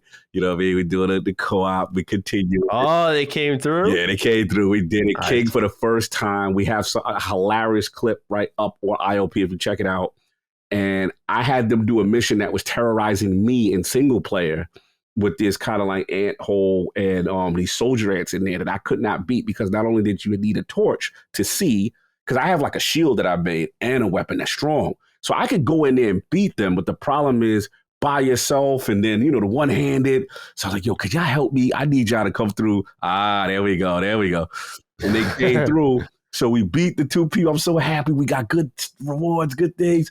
We're getting out. We're going. We're deeper in this anthill. We're coming out. We see light at the end of the tunnel. We're like, all right, guys, we're out there. And a spider is at the top of the anthill. And we like, yo, and King screams, Addict screams, we're like, ah, and then we run the other way, get murdered. It was absolutely hilarious. We caught it all on stream. Grounded, again, so wrong about that game. Absolutely hilarious. And I have to admit, it is best played co-op. It is definitely best. Single player, you can get far, but the difficulty spikes are a little bit too much in certain areas. They're dramatic. Yeah, that's just what it is. But yeah, shout out to that. That's what I've been doing. All right. With that, let's move on to our singular warm-up question because I expected a pretty packed news week here. And let's get into it. This one comes from Sean Kramer. Hey, Dukes. With all the movement around Unreal Engine, I was curious what your thoughts are on this game engine console consolidation movement. With CD Projekt Red confirming their move, 343 being rumored, and Microsoft studios like Obsidian and Arcane with Redfall already using it, it seems like Unreal Engine is about to be absolutely everywhere in the Xbox ecosystem. Making it easier for studios to work with one another and recruit new talent seems to be a positive thing on the surface. Are there other big advantages that you guys can see? Or do the Dukes have concerns about so many studios moving away from their own in-house engines? P.S. Sorry about the Mets. We have plenty of room here on the Seattle Mariners bandwagon. Thanks, and having at least the Yankees are still going to blow it kind of day. I hope so, man. I mean, I hope so. I need the Braves to blow it first because the Braves been talking too much now that we're Yeah, I had way too many people tagging me about the Mets. Yeah, way too many people. You can tell we was bothering them the whole season. Yeah, continue. Yeah. I had no idea because like when I signed on, I was tweeting about Starfield and people were still tagging me like, "Or you go apologize to the Mets, bro." I'm like, okay, wow. No, I got a long list of receipts and payback. Don't worry, I'm coming for them. I'm right there Anybody who right tweeted at me, I know who y'all is on. Don't let your team lose. Don't let your team. Absolutely, I'm petty. Continue. So, Unreal Engine, we're seeing a lot of it. We talked about it pretty extensively with the Halo rumors that they were to shift to Unreal Engine, perhaps.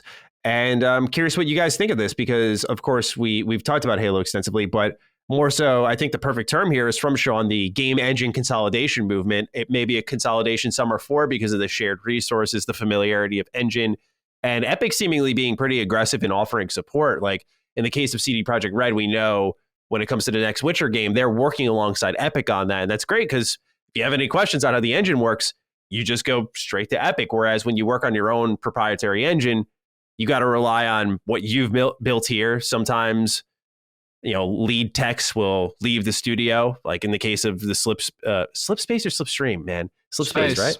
Space, yeah. Thank you. God, I'm with Aaron Cott. Yeah, I just it too. Always mix it up. But, once that lead tech leaves, that knowledge with the engine leaves, you don't have any other sources where Unreal Engine has a really big community on YouTube, on forums, and of course their own official support if you're a big player, like you're seeing at the Microsoft studio. So, I've worked in Unreal Engine pretty extensively. I'm for it.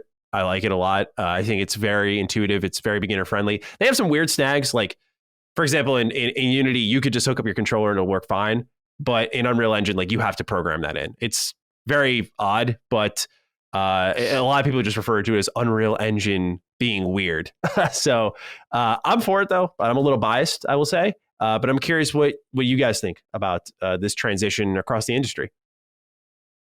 What you feel, Jez? Across the whole industry or just with regards to Halo Infinite? Because you can talk about Halo Infinite. We talked about Halo a lot, but I know you got the word on Halo, but with Microsoft Studios, CD Projekt Red, you take it whatever direction you want. Well, this is the sort of like the back and forth about this whole Unreal Engine rumor for Halo Infinite, at least, because initially, like Sean W, Halo YouTuber, put that out there that Microsoft was going to switch to Unreal Engine for Halo. But increasingly, I've been trying to investigate this, and I can't lock down definitively whether that's actually true or not.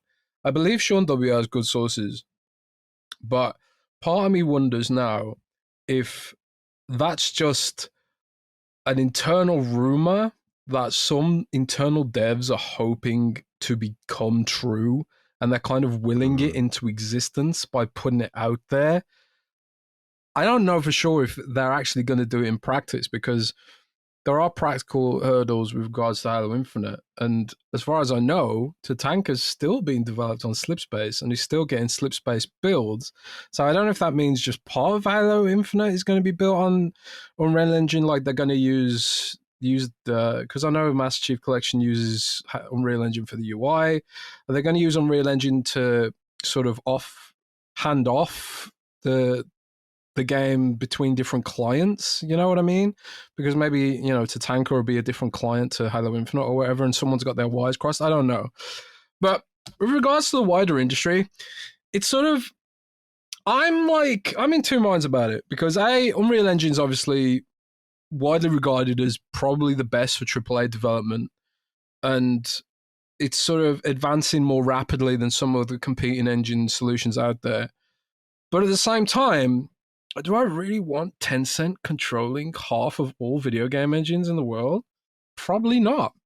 Very fair. So I was often one thing like people always say is like Microsoft should bundle up and sell the id Tech engine, because one of the most popular games in the world uses id Tech engine, and that's Call of Duty.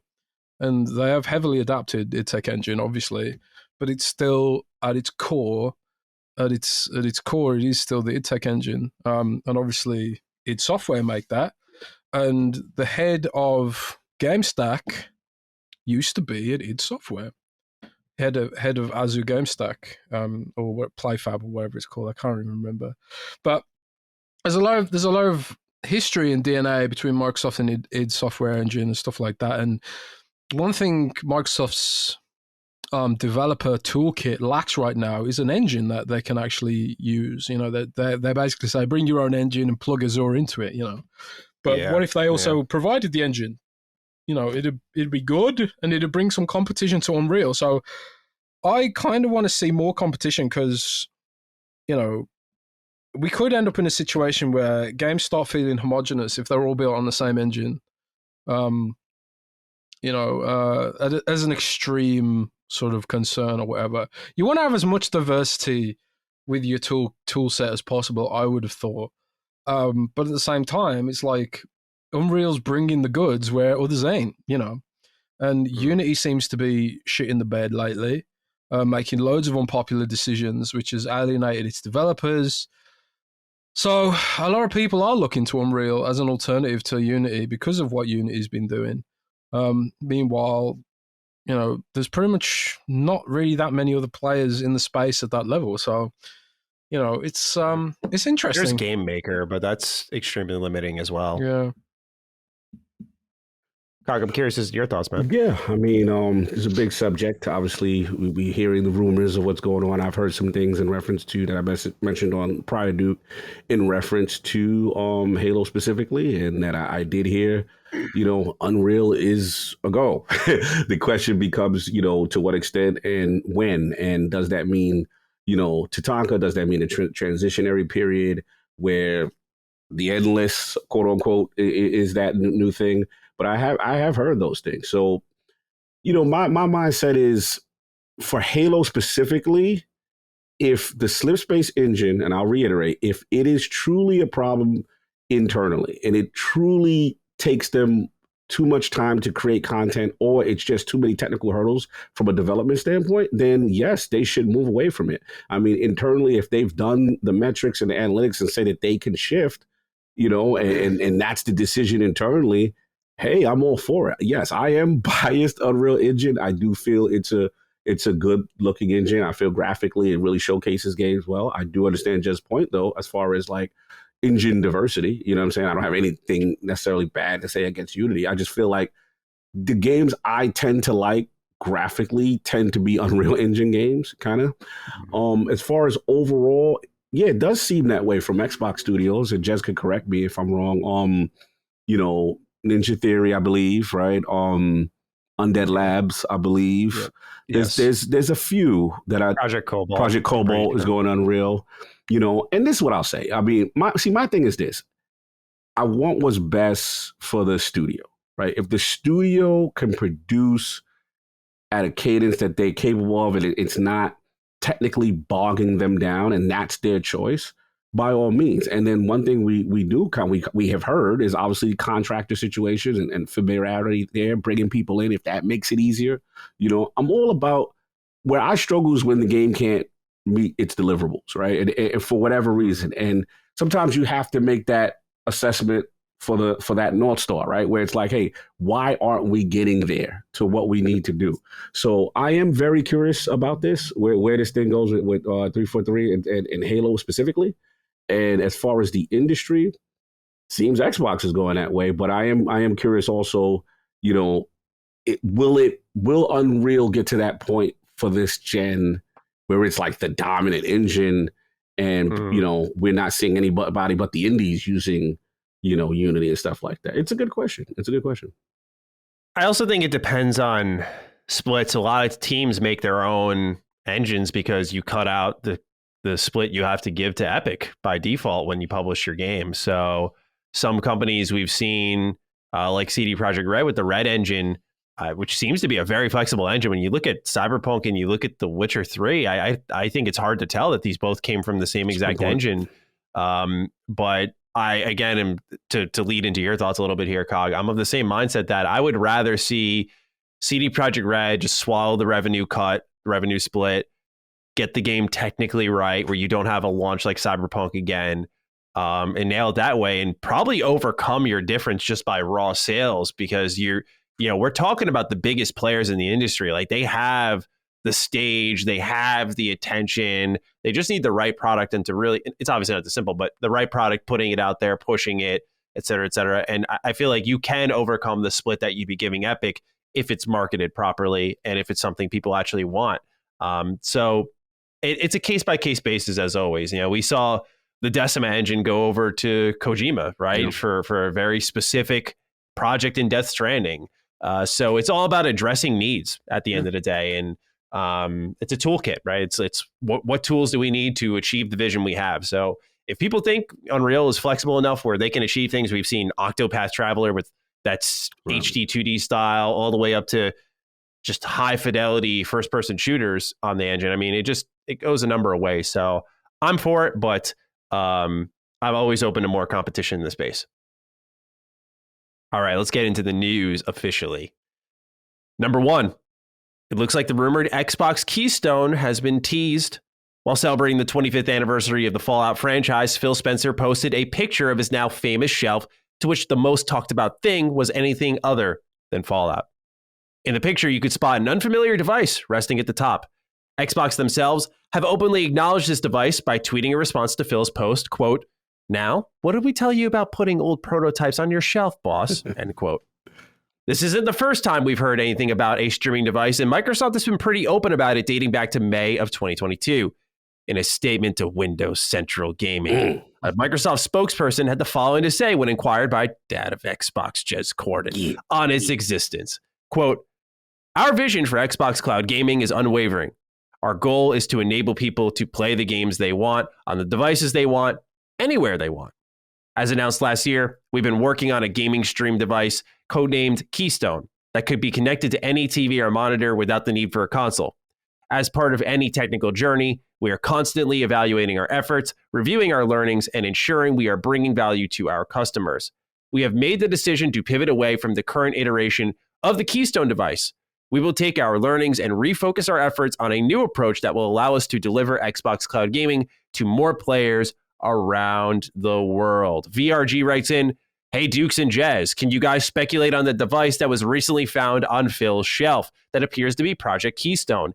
If you enhance the image, it looks like a shorter Series S with a black rectangular shape on each end. No visible Xbox logo, so maybe it's a prototype? What features and price point do you think this cloud device will have? Maybe it could be bundled with a controller that connects directly to the xCloud servers, like how the Stadia controllers worked. The non-Gears game the Coalition is working on is a remake of Crackdown 3 kind of day." Jez, you were at the heart of this rumor as well. To take Cog's words when we were heading into this episode, you fit quite like a glove for the topics we have this week. And I'm curious if, of course, before I offer any of my own thoughts, I want to dish it to you on any insight you may be able to offer since you were at the heart of this months ago. Yeah, so Keystone, it's interesting because Keystone originally accidentally not leaked, but it kind of got like data mined from a manifest file which showed like the different Xbox operating systems. Keystone was part of that manifest, which was kind of like, what's Xbox Keystone? Initially, we did some digging. We had an assumption that Keystone maybe was like some kind of, cloud kind of back-end kind of platform sort of thing. We didn't think that it was going to be full-blown hardware, but then, lo and behold, it emerged that it was a full-blown hardware platform, and a separate version of the Xbox operating system. Now, then Microsoft basically just came out and gave us all the deets once it started leaking, which is like a preemptive way, I guess, for them to stop it, being written up by someone. So it was very interesting the way all that stuff came out. But again, it was data mined. With regards to what it is, that is definitely Keystone. I mean, Microsoft pretty much admitted as much with Xbox replying upon there.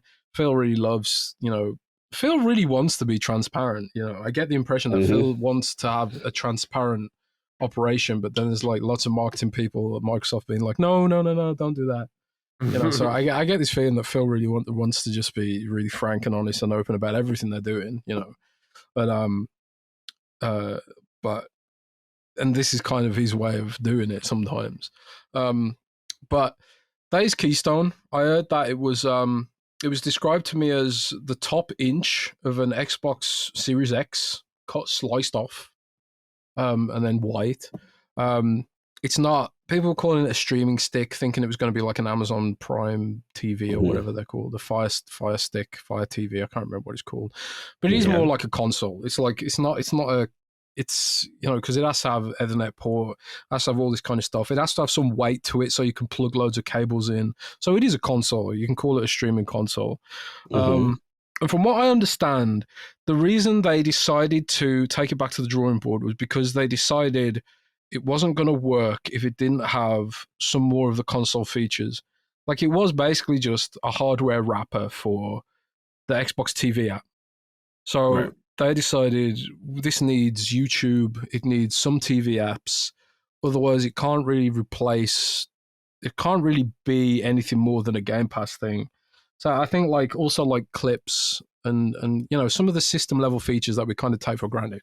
So I think they wanted to pull it back a bit and be like, yeah, we need to bake some more features into this first and look at how we can really make it as the best as we can make it. And they're still working on it. So what will it look like when it finally comes out? I have no idea. But from what I understand, it works. And the unit that Phil had on its shelf was completely fully working. It was basically almost ready. And I presume one day someone somewhere will get their hands on it. Maybe I'll beg Phil, for a look at it or something. But it was essentially working from what I understand, fully working prototype. And they want to bake more features into it from what I understand. So in a world where, Logitech are announcing handheld streaming consoles, and you've got Razer going to announce their handheld streaming console on October 15th. I don't know when this podcast is going to go out, but Thursday. So that'll be after then. Yeah. So on the 15th at RazerCon, Sunday, Razer and Verizon are going to announce their collaboration on a handheld for Android cloud gaming and Android gaming and stuff. So a lot of people are looking at what Steam Deck's doing and what Nintendo's doing and thinking about how can we eliminate the barriers to gaming, because the reason mobile is so big is because it's got the fewest barriers. Everyone needs a phone, and if you've got a phone in your pocket, that's the lowest barrier to gaming, But the problem is because Apple and Google basically had no regulation on what kind of games were being put on their stores, we know they're basically just all gambling games, and mobile games sort of are in a different world to the kind of, experiences that core gamers want. So, but it's sort of gradually moving in the other direction. There are sort of mobile games are getting more premium, and they're getting less nasty, as games start to become more cross-platform. And Sony's guilty of blocking some of this, as well as Google and Apple. because they don't want people to play on PlayStation or Xbox. They want people to play on their phones. So, but those walls are coming down. And because those walls are coming down, you can't make someone on console have a different experience with someone on a mobile. So like a lot of these games that are getting cross-platform play, like your Fortnites and your League of Legends Wild Rift and stuff, and Pokemon Unite as well, to some degree, they're sort of the mobile games are getting better because of crossplay as well. So because the mobile games are getting better because of crossplay, it's starting to make a lot more sense to have accessories and gaming platforms that can bring those experiences where people are and eliminate the barriers which stop people from buying a console. A lot of people look at an Xbox Series S and think, that's still too expensive. $300 just for gaming, it's too expensive, And and especially younger generations, like my cousin, for example, she's teen, and every time I recommend a game, she's like, is it free? Because there's an expectation with the younger generation that the games are all free, So then you throw in that sort of expectation that you have to buy a $300 console or more to play some of these games. And to them, it just doesn't make any sense. It's like, this should be on my phone. It should be on my laptop, and it should be free, because that's what all these other, games are, She was shocked that Minecraft cost money, for God's sake. So yeah, it's just real talk. I'm scared. I'm scared. This is real talk. Jez, I'm glad you're saying all this. This is real stuff. But that's what Keystone is about, right? It's about bringing the cost down even more. I've heard that they're targeting $99 with a controller for this. Oh yes, please. That's what I was going to ask. I was going to have that as the discussion topic. I had it written down. But so I've heard they're targeting $99 with a controller for this. That was their target. If it hits that target, I don't know. The target with the controller, with the target is the target. Yeah. Yeah, $99, including the controller, which is basically what Stadia Pro was, right? Stadia's first adopter here is looking forward to getting his hands on Keystone. I can see that. Stadia was $99 with the controller too, right? I believe Stadia Pro. Yeah, and so they want that price point, But ultimately, they want to beat Stadia by actually having some content, and which they will be able to do with your Starfields, with the Diablo 4, yeah, anything on Game Pass, effectively. But honestly, like a lot of Game Pass games just ain't viable for streaming. I was trying to play Proteus on cloud. Like I've got this thing here, it's a GameSir X2 Pro. Oh yeah, whatever. It's a very good controller. It's an Xbox license. It's got the little Xbox button there and everything, and that's like a Razer phone slapped into it. So it's a very good controller. But I was trying to play Proteus on it, and it's just still just kind of too laggy. It's kind of too slow. There's that uncanny sort of feeling. But you try and play Minecraft Dungeons or Hades, which has like a fixed camera perspective. The algorithm seems to process it a lot more easily. Like Hades and Minecraft Dungeons basically feel native on the thing, like almost very close to native.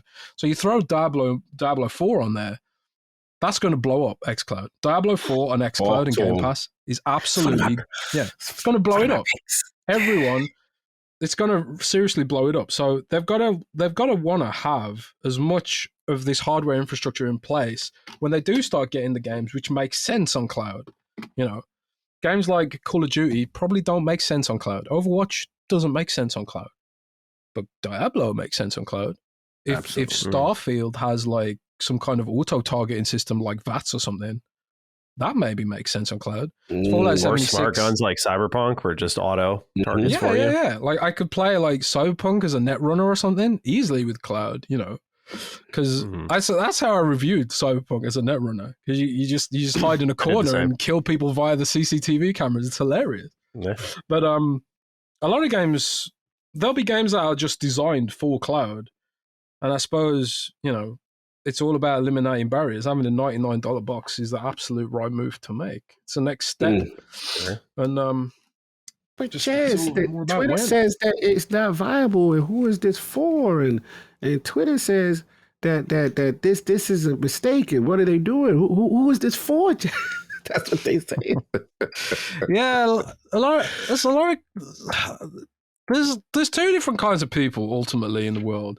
There's people who think like about what other people are thinking, and there's people who only think about what they're thinking, you know. So, and there's nothing wrong with that.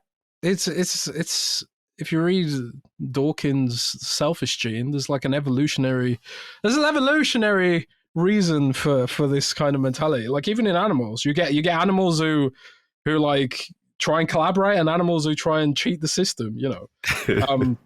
It's always like an evolutionary thing, and you know, let's not get too let's not get too philosophical about it. But anyway, there's some people who just look at it and think, why would I ever want that? You know, why would I ever need that? So because I don't want it, it means it shouldn't exist. Everybody doesn't. Thank you. You know, and you know, and I realized that I was attacking VR earlier with that kind of mindset. Yeah, with that mentality, I was going to come for you, but I'm glad you corrected yourself. but because I am aware of other viewpoints, I'm self-aware enough to realize the contradiction potentially there. However, market data supports margin. I love Jez. I love you. It's beautifully said. But yeah, it's but it's VR's like cloud, right? It's still in the early days. There's technological barriers to adoption.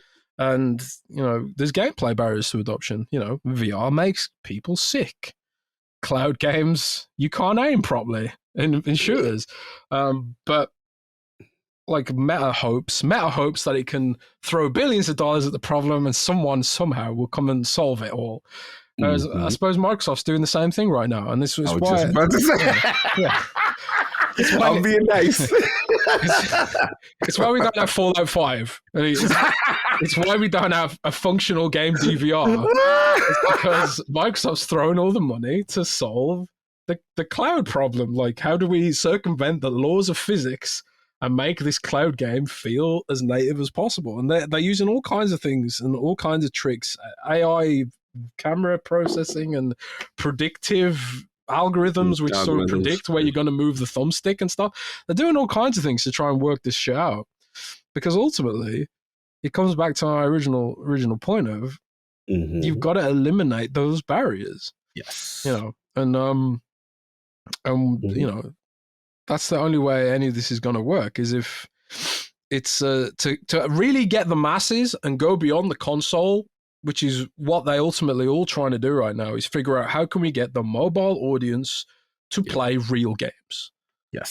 They're trying to figure that out aggressively right now, because the developers want to make real games. They don't want to make Candy Crush necessarily.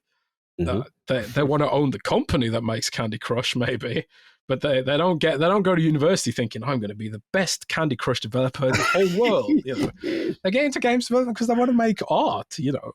But not for you, bro. Yeah, it's interesting. Yeah, I mean, Jez killed this, man. You're on fire. Not too much I can add, but I mean, yeah. Listen, shout out to the greatest shelf in the history of gaming. When Phil Spencer's outside with this shelf, I told people as soon as he put the two, I said, everybody analyze that shelf ASAP. Let's go. Yeah. Shout out to Tom Warren. Shout out to a bunch of people who saw it. Obviously, you, Jez, as well. You know, and it was like, wow, okay, that's definitely not a Series S. You know, it's way smaller. But Jez is right. Like, the thing is, again, gamers, we are very inherently selfish. And also, you know, I think that there are moments in gaming that are inflection points. I think there are moments where it's like, okay, if you would have said the original Xbox, right? And I remember the discussions, DirectX team versus that other team, Power On documentary. Why do we need a hard drive? Why do we need an Ethernet in a console? Why? Right? And it's these little small decisions, and they may be iterative at first. They may be very small, very thing, but it eventually gets you to where things go, right? And we even clown Don Matrick on the show excessively. But if you look at even from like, you know, TV, all right, Xbox One got literally dragged for their presentation. Digital connection with movies, Halo TV show, Quantum Break TV show. Look at what's happening right now. Look at what's happening. Right now, people can't wait to have a Cyberpunk Edge Runners. They can't wait to have a Witcher or whatever. So basically, what I'm trying to say is that, you know, there's these steps that have to get there. Some of them, to Jez's point, some of them have to fail, though, for someone else to iterate and actually make it better to get to where we need to go. You know what I'm saying? But if you have the resources, if you have the capital, you could try to push things forward. Doesn't mean you're going to be successful, but you could try to push things forward. And I think what Microsoft is trying to do here is, look, Azure is a tremendous backbone. We can't deny that. Obviously it's still not out of beta yet completely, obviously, because my assumption is based on the farms need to get to where they need to, because otherwise they'd probably be at capacity if they try to say, everybody, go on. They're probably still there. But I think this is where it is. I listen to Jez's example of, I think you said nephew of the younger person that you mentioned, and say, hey, why are you paying for something, right? And we come from a generation, consoles, $50, $60 games, these kids are not doing that. It's like, I want to play now, right? And the key... And I say too fucking bad, but continue. But here's the sad reality. It's not going to be run by us. The next war, the next generation, it's not going to be won by, it's going to be your... Says you. Okay, Daddy, I understand we kicking and scratch. And I get it. And there's always going to be a place for us. And we're always going to be able to influence and dictate a lot of things. Make no mistake. I'm not going to minimize our importance, right? But there is a generation that is what Jez is talking about, that's all they know. And that's the norm for them. So if Microsoft can come in there and say, okay, here's this $99 device, small puck, whatever you want to make. It's like a little Series S, and it has basic OS functionality. You have your network cable in the back, whatever. You have your Wi-Fi 6 or whatever you have, right? It could stream apps, because sometimes, let's be honest, you got to make it attractive to the movie people, the people who want to watch, stuff that don't want a game. Oh, and by the way, you've got this Game Pass thing here with just thousands and thousands of games. You know what I'm saying? You just happen to have it. You want to check it out? And the hope is, hey, you get them in that way. You have to lower the barrier of entry. And the last point I'll say is that, Maddie, you're going to hate me for this one. I'm going to die on this hill until I'm wrong, proven wrong. But as much as I am team handheld, I'm team handheld. I am a Vita guy. I love the Switch. I love I love my Steam Deck. Love native handheld gaming. Beautiful, chef's kiss. But the reality, that does not fit into the overall Microsoft vision. Azure and the cloud streaming, once they get it to where they need to get it, right? And like Jez said, turn-based RPGs, perfect, right? FPS Twitch, not so much just yet. Competitive super PvP, not so much as yet. But the reality is they are trying to push that and utilize that. And if they could get it through their streaming box or just give people all these options, whether it be TV, app, or whatever, that's what they're going to do. And I think, honestly, that's where it's going. And like VR, there's going to be entry points. There's going to be parts to try to get people in the ecosystem. You just want them in, lower the cost of entry, no matter what screen they playing on. Doesn't matter. That all Microsoft is, they want you in. And I'm just curious to see how it goes. So Keystone, I'm just curious what'll happen with it, but I hope it's that price point. That'll be, oh man, perfect. $99, because you have to separate it from the Series S. Series S is an amazing device, but to Jez's point, $300 to a younger person may not be still appealing. You gotta lower those barriers of entry. Yeah, I think when it comes to Keystone, this holiday window would be a great time for them to launch it. One thing I've said on multiple occasions as we progress through the year since the delay of Starfield and Redfall is everything you do for the rest of 2022 should be setting up for a very successful 2023. And that's one of them is like having your house in order, like having all the devices ready, announced, revealed, maybe even released. And this is certainly a big part of that, like something that's out there, a present cloud device that people can look at as an option to get all of the games that are coming out soon, if their internet can support that. So I think if they are able to get it at that $100 price point and get it out this year, it'll certainly add to their hardware sales big time. I think it'll bring more eyes to the platform.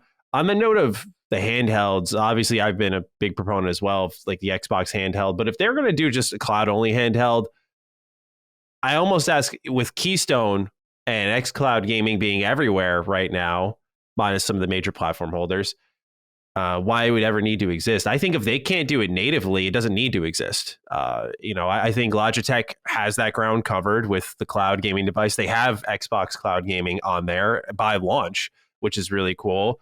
I would just say if you're not going to do native, then go get full Game Pass support on Steam Deck and just let that be it. And if you're not going to, again, like otherwise I wouldn't want it. I wouldn't see the appeal in it because you not me personally, but just the reason for it to exist because you'll have Keystone. And again, you have all these other alternative options on the go that you've supported. And I'm sure it helps to have their own thing. But based off what Jez said, some of those separating qualities are what makes it a lot more marketable and competitive. And I think you'll be able to look at something like Logitech's device and see how it fares out in the competition compared to something like Steam Deck, which is, in the case of bringing in XCloud Gaming, both a cloud and native device. And especially since Valve's able to share the framework that they used to make the Steam Deck, Xbox could literally use that. And I don't think anyone would have an issue with it. So that's my stance on it. If they were to take a handheld route and try to bring games on the go, I think they should create it similar to how Valve did, handheld PC, and make a cloud component a big part of it, but make sure you can play your games on the go. Otherwise, it shouldn't exist. I feel you, man. He going down with the shit, baby. I respect it, though. I respect what you want. Not even going down with the shit, because like I don't know if I'm explaining it right then, because I'm trying to say we have cloud devices. They're making a cloud-based device that is just that. Okay. And then you have so many other ways to play the cloud games on the go through supported devices. Why would they need to go make their own? Other than market presence. But Microsoft hasn't struck me as of late to be specifically in their Xbox ecosystem, just to make a thing for the sake of making it. Right. They seem very reserved on that front. Yeah. Outside of their Elite controller too, which I think that's been questionable. I think you're right that like the reason Microsoft hasn't done its own is because they knew that these devices were coming. Like I've seen the Razer device that's going to be announced, and it's quite impressive. Like it truly is impressive. It's they announced it in January really with Qualcomm. It uses Qualcomm's new Snapdragon gaming chipset. What do they call it now? Snapdragon gaming platform Gen 1 or something like that. It's going to be more than just a cloud thing. It's going to be like, this is a cloud thing, but it can also run Diablo more at 60 frames a second, and and it's sort of there'll be more developers who sort of think, you know what, let's port some of our indie games to this, and try and sell actual premium games on Android, which there is a market for, but it's not very big because the devices to necessitate that simply haven't existed. I would like to see Microsoft make an Android handheld with cloud gaming on the side if they're going to do it at all, because I just think Microsoft's hardware engineers are better than Razer's, frankly, for that kind of device. Their thumbsticks are better, their triggers are better. Razer's gotten a lot better at it in recent years, but Microsoft's still the king, in my view. That's the only reason I would like to see them do it, but I suppose they're going to let Razer and whatever prove that there's even a market for this first. But I think Microsoft would be doing themselves a disservice to ignore the potential of these sorts of handheld devices. Like, they could do something based on the Snapdragon processor, because Microsoft's increasingly working with ARM chips. Like, they just announced Surface Pro 9 today, which has an ARM version. Yeah, that's huge. Yeah, and it uses like Microsoft's own ARM processor, the SQ2, I think it's called, something like that. I can't remember what it's called. But Microsoft started making ARM chips, and like there's a universe that exists where there's a universe that exists where Microsoft's like hits up Qualcomm is like, yeah, we want to make an Android handheld as well, or an Android-based handheld.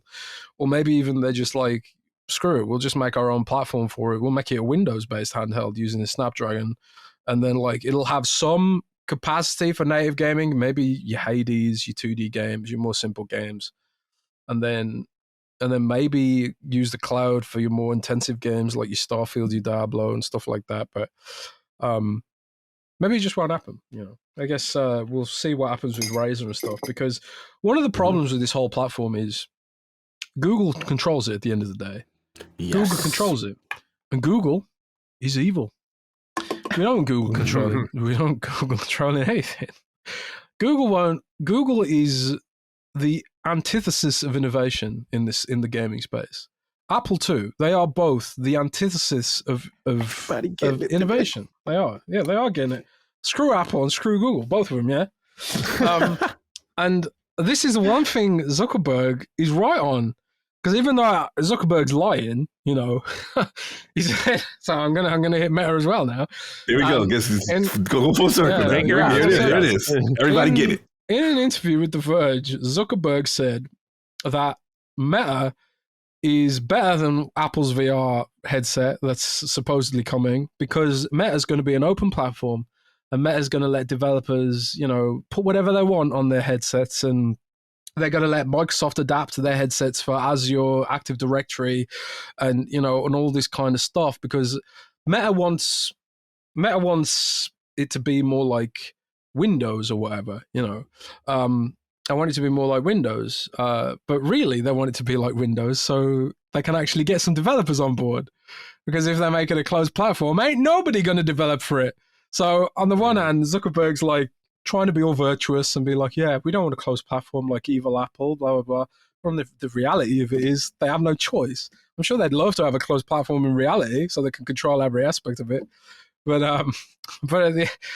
that's the problem we've got with mobile devices right now, is that Apple and Google control all of it. And because of how much Apple taxes developers, it hurts innovation, because they have to build their business models around Apple's extortionate cut. And Google as well. Yeah. Google's not as bad, but they're still pretty bad, because developers on Xbox Game Pass on Android can't make any money on microtransactions. All the microtransactions features in Xbox Game Pass on the Google Play Store have been removed, which hurts innovation because they make less money. And I know we all hate microtransactions or whatever, but the fact of the matter is Google is stopping developers from competing on their platform by blocking this stuff. So for Microsoft or Meta even to make their own devices and sort of offer a different developer contract, that's the kind of innovation that's good, the kind of competition that's good. And even though Mark says he's being all nice and virtuous about it, you know, he has no choice, you know, at the end of the day. But it's a good thing, because if it does become a platform, it'll give us competition, and openness gives us platforms like Steam. Steam could never exist if Apple dominated the PC market or Google. Steam just would not exist, because Apple would be like, hey, Valve, we got to have a 30% cut. Sorry, guys. And that would make the business model unviable. They'd have to offload that 30% cut onto consumers, and then all games would cost more, because that's what Apple wants. Because Apple doesn't care about consumers or people or its customers. They dazzle you with a logo and shiny exterior. But really, man, I knew Maddie. I was like, he coming because he came for me, came for Meta. So I was like, he coming for Maddie now. Let's go. Maddie's evil. I have my whole Apple trifecta here with me today. And you are hurting innovation with your Apple. You're hurting it. I look good. Yeah, that's yeah. That's funny. I think my AirPods are in my bag too. So. My Surface Duo, baby. Yeah, there you go. Put your money where your mouth is. Folds. Oh crap! The pen fell off. But it also breaks. This is why we go to Apple. That was funny. Apple doesn't have a pen. Screw you, man. Actually. Okay. I got the Apple Pencil right here. Thank you very much. Phone? Mm-hmm. I think it should. It's Bluetooth connected, so and you can charge it in the most weird way. This thing here, it just plugs into the side, it just hangs out of whatever device you're charging it in. It's pretty scary. It's ready to snap at a moment's notice. Speaking of the concerns of competition, I think that's a great segue to. It is. It is. Number 2, the Competition and Markets Authority, or CMA, has shown great concern in regards to the Activision Xbox merger, after saying they sifted through 1,000 internal documents in just the first phase alone. For starters, they have shown fear that the deal with PlayStation will harm PlayStation specifically and other multi-game subscription offerings, as there is the potential for Microsoft to withhold Activision content. I haven't even gotten 2 sentences deep, and when you get the Jez head shake, it is on. You don't understand how on he's about to be right now. Continue. All right. Specifically, They cite that if Call of Duty were to shift into any potential exclusivity on Xbox, that it would create what they call a network effect, meaning a console with a lot of gamers will attract more content and in turn, more gamers. They used Bethesda as an example, where games like Starfield and Redfall were confirmed to be exclusive to the Xbox ecosystem following the completion of the merger. The CMA believes that this is what will occur with the Activision Blizzard properties as well. Core to that belief is a long-term plan they feel Microsoft has where the exclusivity of Call of Duty may not begin until the next generation of consoles. That said, they are of the mindset that there will be a more immediate impact with separate Activision Blizzard titles. At the heart of the CMA's concerns are none other than subscriptions, where they say that with the merger, quote, Microsoft would gain control of this important input and could use it to harm the competitiveness of rivals, end quote. The CMA also believes that when Activision Blizzard is in the fold, Xbox will have, quote, an unparalleled advantage, end quote, over other cloud streaming services. I just keep seeing it in the background of my tablet here. They even go to the length of suggesting that they could, quote, foreclose rivals in the cloud gaming services, end quote. They go on to say that, quote, Microsoft will be able to host games on its servers on preferential terms and reach gamers throughout the world without having to pay a fee to third-party cloud platforms, end quote. Sounds evil. It's a distinct possibility that the PlayStation deal with Call of Duty generates far more revenue than we're aware. The CMA has claimed that after reviewing the substantial evidence that Call of Duty is important enough to, quote, make a material difference to the success of the rival's gaming platform, end quote. Now, Microsoft was not pleased with the CMA's assessment and fired back mighty quickly. They called the UK regulatory body's concerns misplaced for the following reasons. And these are their words, not mine, copy and pasted from the official documents. Sony PlayStation has been the largest console platform for over 20 years, with an installed base of over 150 million consoles, making it larger than Nintendo and more than double the size of Xbox. Sony engages in conduct reflective of its market power in console gaming, including increasing prices of its consoles without the fear of losing market share, something we talked about on the show recently. The suggestion that the incumbent market leader with clear and enduring market power could be foreclosed by the third largest provider as a result of losing access to one title is not credible. There are more than 4,000 games available on PlayStation alone. The evidence shows that less than, and this is redacted, it's got a little scissor icon, of PlayStation's monthly active users are playing Call of Duty. So we don't know what that percentage actually is. Even without all of those games, a highly improbable outcome from a hypothetical foreclosure strategy, the PlayStation gamer base would remain significantly larger than Xbox is today. Since the transaction was announced, Sony has acquired several game studios, including Bungie, developer of Destiny 2, Haven Studios, Lost and Goal, Savage Games, and a minority interest in From Software, the developer of the biggest game of 2022, Elden Ring. This complements Sony's existing minority shareholding in Epic Games, publisher of Fortnite. Strong first-party game catalog and extensive portfolio of exclusive arrangements with third-party publishers. There were over 280 exclusive first and third-party titles on PlayStation in 2021, nearly 5 times as many on Xbox. I like how they had that number on deck. I'm sorry. I think yeah, they were holding that. They were holding that. Exclusives. I'm sorry. I'm sorry. They were holding that. Continuing, Microsoft also tries to play the victim a bit afterwards.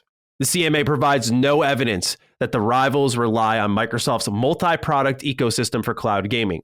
The emergence of cloud gaming providers that do not rely on Microsoft's multi-product ecosystem shows that Microsoft does not have the ability to foreclose competition. Consumer adoption of cloud gaming remains low. Harming or degrading rival services would significantly set back adoption of this technology. Protecting market-leading incumbents, Sony on console, Apple and Google on mobile, as well as Steam on PC, Xbox as a platform, which is the last place in console, 7th place in PC, and this is their official word, and nowhere in mobile game distribution. Little old us. Who us? Globally has no incentive to do this. Instead, its incentive is to encourage the widespread adoption of cloud gaming technologies by as many providers as possible to encourage the major shift in console behavior required for cloud gaming to succeed. That may sound familiar because we were pretty much saying that with VR, by the way. Mm-hmm. Lastly, then they reiterate what we've heard before in regards to Call of Duty exclusivity. Microsoft has no intention of taking Call of Duty away from gamers, and indeed, it has publicly committed to not do so. The value of Call of Duty depends on its community of gamers, the majority of whom are on PlayStation. Keeping Call of Duty on PlayStation is therefore a commercial imperative for the Xbox business and the economics of the transaction.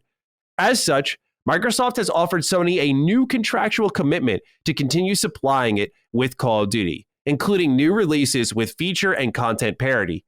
The referral decision fails to explain why, in the CMA's view, Microsoft would make such a commitment publicly and privately, which are reflected in its internal documents, if it had no intention of honoring them. Foreclosure strategies of the type outlined in the referral decision would alienate the Call of Duty gamer base and tarnish both the Call of Duty and Xbox brands, undermining the rationale for the transaction.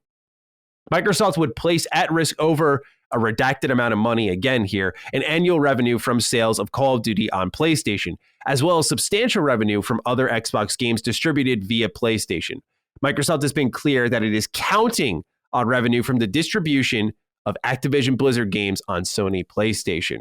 Now, of course, I want to dish this to Jez right away, but I want to throw out one thing here that I noticed when reading this that I didn't catch the first time. And I don't know if I'm looking too deep into it, but they're kind of indicating here Call of Duty is a major impact, right? And that it's integral to the deal. But at the same time, they say above that just missing one title will not foreclose their business. So they're kind of talking out of both sides of their mouth in the terms of the importance of this title, right? Of course, it would not foreclose PlayStation, but they are trying to minimize and maximize at the same time the importance of Call of Duty. Jez, you shook your head a lot during that. And I'll just kick it to you, man. Of course, we all have a lot of thoughts on this one, so please get us started. Microsoft basically just said it all, right? Everything Microsoft said, with regards to Sony and the reality of what this would mean is, hilarious. And I don't agree that they're minimizing and maximizing, because when they're talking about Call of Duty as a franchise, they're also talking about the mobile version, which has no effect on Sony whatsoever. Something we often forget is that Call of Duty Mobile exists, and it's actually pretty big in some regions.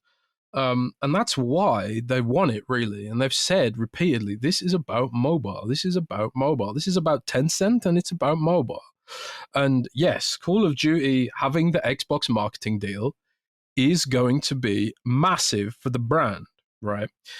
But the console market is static. It's not growing. It's basically Nintendo, Sony, and Microsoft fighting over the same 300 million users that they have been since forever. Because as we established earlier, there's a barrier to entry with console gaming that people don't seem to want to step over beyond 300 million. And they're sort of like, there's more competition than ever for that 300 million from all sides.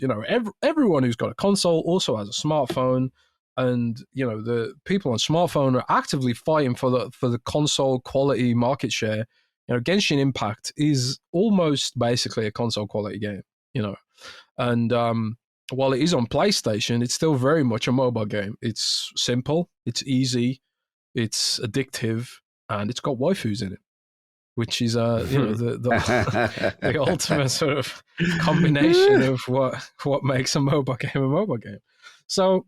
But, Microsoft's answer to Genshin Impact is we'll buy Activision Blizzard, because Microsoft's tried to make its own mobile games and they've all been trash. Let's not beat around the bush here. They've all been hot, steaming garbage. And now Microsoft has, they had to buy Minecraft, which is the biggest mobile game, luckily for them. And they had to buy Fallout Shelter, which they've revived from the dead, just so they got something. The reason they've revived Fallout Shelter is not because Bethesda wanted to have something special for its 25th anniversary. It's because Microsoft needs something, anything, to have a presence in mobile. Yeah. And I wouldn't be surprised if we see Microsoft strip out the Google Play stuff, or at least add an option to log into Fallout Shelter with Xbox Live. I would not believe if we see that at some point. But, and obviously they got Microsoft Solitaire, which is surprisingly massive. You wouldn't think of it, but Solitaire commands a monthly active user base in the tens of millions. It's one of the most played mobile games in the world. That being said, it's nothing compared to the audience's Tencent command and some other companies' command with games like Clash of Clans and League of Legends, Wild Rift, and all these other games that are just just Microsoft they can't compete with at all. They're struggling hard enough to make AAA games, and the approach to mobile is a completely different tool set and mindset and design problem and marketing problem. Like it's layers of problems that Microsoft couldn't build up. They couldn't catch up without buying a company like Activision Blizzard. They have to, because the marketing's different, everything is different when it comes to making a mobile game, and that's why all of Microsoft's mobile games have failed, because they come out with a console mindset. They don't have the DNA to make a mobile game. So when Microsoft is thinking about this deal, it's coming at it from a very different mentality of Sony. And presumably, all the people at the CMA have likely spoken to about it have a very console-centric mindset about it. As far as the CMA is aware, mobile gaming probably doesn't even exist. They probably never heard of Genshin Impact. And it's pretty plainly obvious to me that Sony is exploiting the stupidity and ignorance of the CMA to deliver this assessment, because the British establishment is a joke. We literally had a tech, and the CMA is independent of the government technically, but it's still part of the establishment, right? And still part of the governance of the country.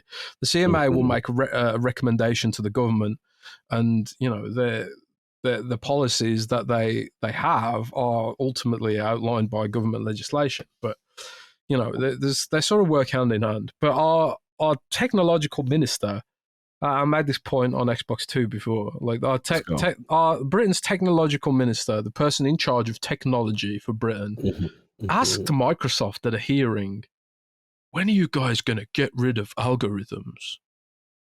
Whoa. As if, yeah. When are you guys going to get rid of algorithms? As if Microsoft was somehow the sole arbiter of the mathematical concept of an algorithm.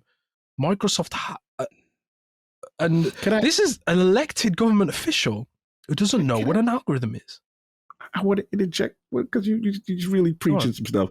And here's the thing. And I said this last Duke, and I said it on IOP, and I've been getting a little flack, but look, I understand what you're saying. Some very important points. Now, I understand, Sony's position, and what to me this is revealing to me is how much they are willing to fight for this revenue that Call of Duty makes, that we may not know the true extent, right? B, where everyone on social media is clowning. I love you, King. Your kid, Jim Ryan. You know what I'm saying? And why they're doing it and all this stuff. But to me, when they were willing to risk the public, because let's be honest, from an optics perspective, it does not look good for them in the public eye to be going out and trying to fight so staunchly for something when it just seems that it's to the benefit of their own players, right? To their own base, as opposed to gamers. Regulating bodies are supposed to operate in the favor of gamers. Does this help gamers? But the point I'm making is, to me, when I look at Jim Ryan, right, and I look at his success, and I look at how there's been a shift from PlayStation from Sony Japan to Sony Europe, and I look at his track record of how he has dominated that region and made PlayStation and elevated him to where he is. You correct me if I'm wrong, Jez. It's hard for me not to believe that this man in this region does not have influence, that this man is willing to fly on a plane, right, to go speak to regulators, to make profound statements. We agree that they are investigating this, right? We agree that they need to look at this with a deeper head. I'm not saying corruption. I'm not going to go that far. All I'm just going to say is that all I'm going to say, I can't, you did. But all I'm going to say is that his influence is strong. If you're that brazen to willing to do that, right? And his job is to his stakeholders. It is credit, right? That's all he has to answer to, his stakeholders. So to me, it is very interesting, right, that a lot of these statements that Maddie's reading, right, seem to almost be verbatim PlayStation stances, right? So I just find that interesting. That's all I was going to say. Now I'll let you continue if I'm off or not. No, you're completely right. In essence, that this is a political thing, right? Like I'm not suggesting that there's corruption either, but I wouldn't be surprised with this government. But the thing that, with regards to optics, it's true that the UK government has a lot of contracts with Microsoft, huge contracts. Well, the entire civil service in the UK have Surface devices, which is hilarious in one point, because it makes no sense to give a civil service servant a tablet. They should have had Surface Go laptops, if anything, but they give them Surface Go tablets for some reason. That amounts to millions and millions and millions of dollars, pounds, Well, it's pretty much dollars now because the pounds has gone down so much. It is basically dollars. But so there's probably an optics thing where the British government's kind of like thinking like we can't be seen to be not scrutinizing this because we do have a lot of contracts with Microsoft, Microsoft Office, blah, blah, blah. But there could also be resentment there. There could also be resentment like Microsoft ripped us off with these Surface devices, or Microsoft ripped us off with this Microsoft 365 contract, because they have both. They have 365 and they have Surface devices. And by all accounts, every civil servant I know hates Surface devices. Like I know I've got a lot of friends employed in civil service in the UK, and that's things like working at the DMV or the DMV equivalent, and working at the job centre, for unemployed people and stuff like that. They all hate their Surface devices, right? So there are political layers to this, undoubtedly, where the government's probably thinking about. They're not necessarily thinking about can we get a backhander, but they've got to be thinking about what concessions can we get out of Microsoft for this. What was the word you just said? Concession. My man, thank you. That's because what I've been saying from day one. Microsoft is a company big enough and powerful enough to give concessions, whether it's like cheaper Microsoft 365 for the government, something like that. And this is why Microsoft really spends a lot of money on lawyers, because companies exploit them. Governments exploit them. And this is why, even something as basic as the Mech Warrior IP, they don't use it because they're scared of being sued over the legalese of the original contract. Like that's what I heard, right? Because the company that owns the tabletop version of the MechWarrior universe, or the Battletech universe, a lot of the legal language in that contract doesn't cover modern technology, and that is a company basically who exists only to hold licenses and just sort of wait. Which company can I pounce on and sue and get some money, right?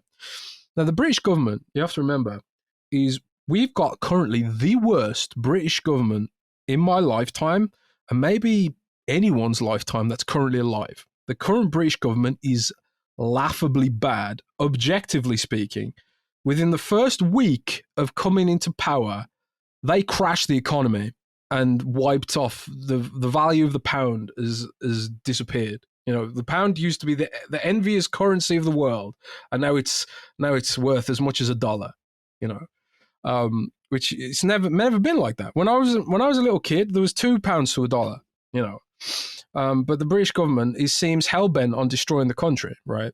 So they're probably looking at any way they can save a bit of money to get through their tax breaks, because they've created all these tax breaks for rich people. They want to push through all these tax breaks and reduce the state, whatever, even though they haven't done any costing. And that crashed the economy because everyone freaked out like, oh God, the UK has got a government that doesn't know how to do basic math. So let's pull all our money out all our money out the country. And that's what happened. So now the UK government's probably looking at this and thinking like, well, we're spending a lot of money on Microsoft stuff in our government. Maybe this is a way we can get some kind of concession on some of those prices, It's not as far as calling it corruption, but it's probably politically motivated to some degree. I genuinely believe that. It probably is politically motivated because there is no real legal argument to be made to suggest Sony would be impacted by this, And if the only concession is that Microsoft has to put it in writing that they'll keep Call of Duty on PlayStation forever, Microsoft will do it. Microsoft will do it. They'll probably do it. I agree. But what the British government probably wouldn't want is for it to go all the way to court, because if there is any honest legal system left in this country, which there may well not be, they'd probably lose. And if it went to court in America, they'd definitely lose. And the legal precedent in America will have way more weight than what some backwater country like the UK says about it. So for me, there's no logic behind what the CMA is saying here. There's no logic. They basically quoted, like you said, they quoted Sony's arguments verbatim. And if you actually have a basic understanding of the gaming industry, you know that there's no weight to anything that they've said. There's no logic. So if there's no logic on the face of it, we have to start assuming one of two things. Either they're ridiculously thick. They're thick as shit, and they're only quoting Sony verbatim because they don't know any better. That's the Occam's razor. That's the most likely reality here. They don't know shit. And Sony got there first, and maybe they liked the Sony guy more than the Xbox guy who Microsoft sent out. Or B, they want to get some kind of concession that benefits the government. And I wouldn't be surprised if that's what it is, because the government's looking to make, what was it? The government's looking to make billions of pounds of savings in the civil service right now. And Microsoft's a big vendor in the civil service. So, it's not full-blown corruption, but it's definitely not unpolitical, I would suggest. And that's the problem when you're dealing with a big company like Microsoft. They have these concessions they have to make sometimes, but I think ultimately the deal will still go through, and Sony's really, really playing dirty. And if the deal goes through, like, I hope Microsoft put Microsoft in a position to get some serious revenge, So Sony wants to be careful, because if this did go to court, I've thought about that a lot for sure. Yeah, because you definitely put it out there. Like, the clapback here is what seems to be not considered, which is why we've said multiple times that, like, it seems the mission for Sony is, no matter the PR egg on the face you want to take, like, cancel the deal, not just obstruct it. I know, Cog, you've mentioned, like, extracting, like, just get the most you can from it because it's going to happen either way. But, like, I mean, what they could do afterwards, Microsoft will remember all of this, right? And certain calls will be influenced by what's happening here, because now the truth's just out. Right, it's just out there. Like, these companies are saying what we've all been thinking. We wonder if they're thinking the same thing. And for example, what they wrote here in Xbox's response, or Microsoft's response, where they mentioned that PlayStation literally is showing their market power by increasing the price of their console without any fear of losing market share. And it actually doesn't even mention the little things they do with their software. We talked about the director's cuts and the remakes and so on and so forth, where, yeah, like, I think they've definitely are trying to see how far they can push it and get the deal done. And I'm just curious what happens on the other end of it all, because it's not going to be a pretty look. That's for sure. You were saying something, Jez, in reference to potential Microsoft response or something? You seem like you were alluding to something. Yeah, I mean, it's just, you got to think, right? Sony can't want this to go to court, especially in America. If it goes to court in America, where, the system generally works better than here, at least with regards to capitalism. America loves its capitalism. The integrity of capitalism above everything in America. So when there's money at stake, it's serious business in America, right? So that's where they get that's where they get the fairest hearing, right? So if it does go to court in America, it's going to drag up all kinds of nastiness that Sony won't want out there. They won't want everyone to know just how anti-competitive Sony's being. Like, the Epic court case was so bad for Sony's brand when they're talking about, like, how much they charge Fortnite for the privilege of having crossplay. All that kind of nastiness is going to come out, and it's going to be bad for everyone. They're going to look at Apple, they're going to look at Google, they're going to rake all this stuff up, and everyone's going to be, like, coming for Sony about it, because ultimately it's Sony who's going to drag this to court, if anyone. They'll want to be careful, because Microsoft will win, because Sony doesn't have a legal leg to stand on. Regulators don't block the market leader. I mean, they don't work for the market leader, and Sony's the market leader, right? there's no real legal basis for this not to go through.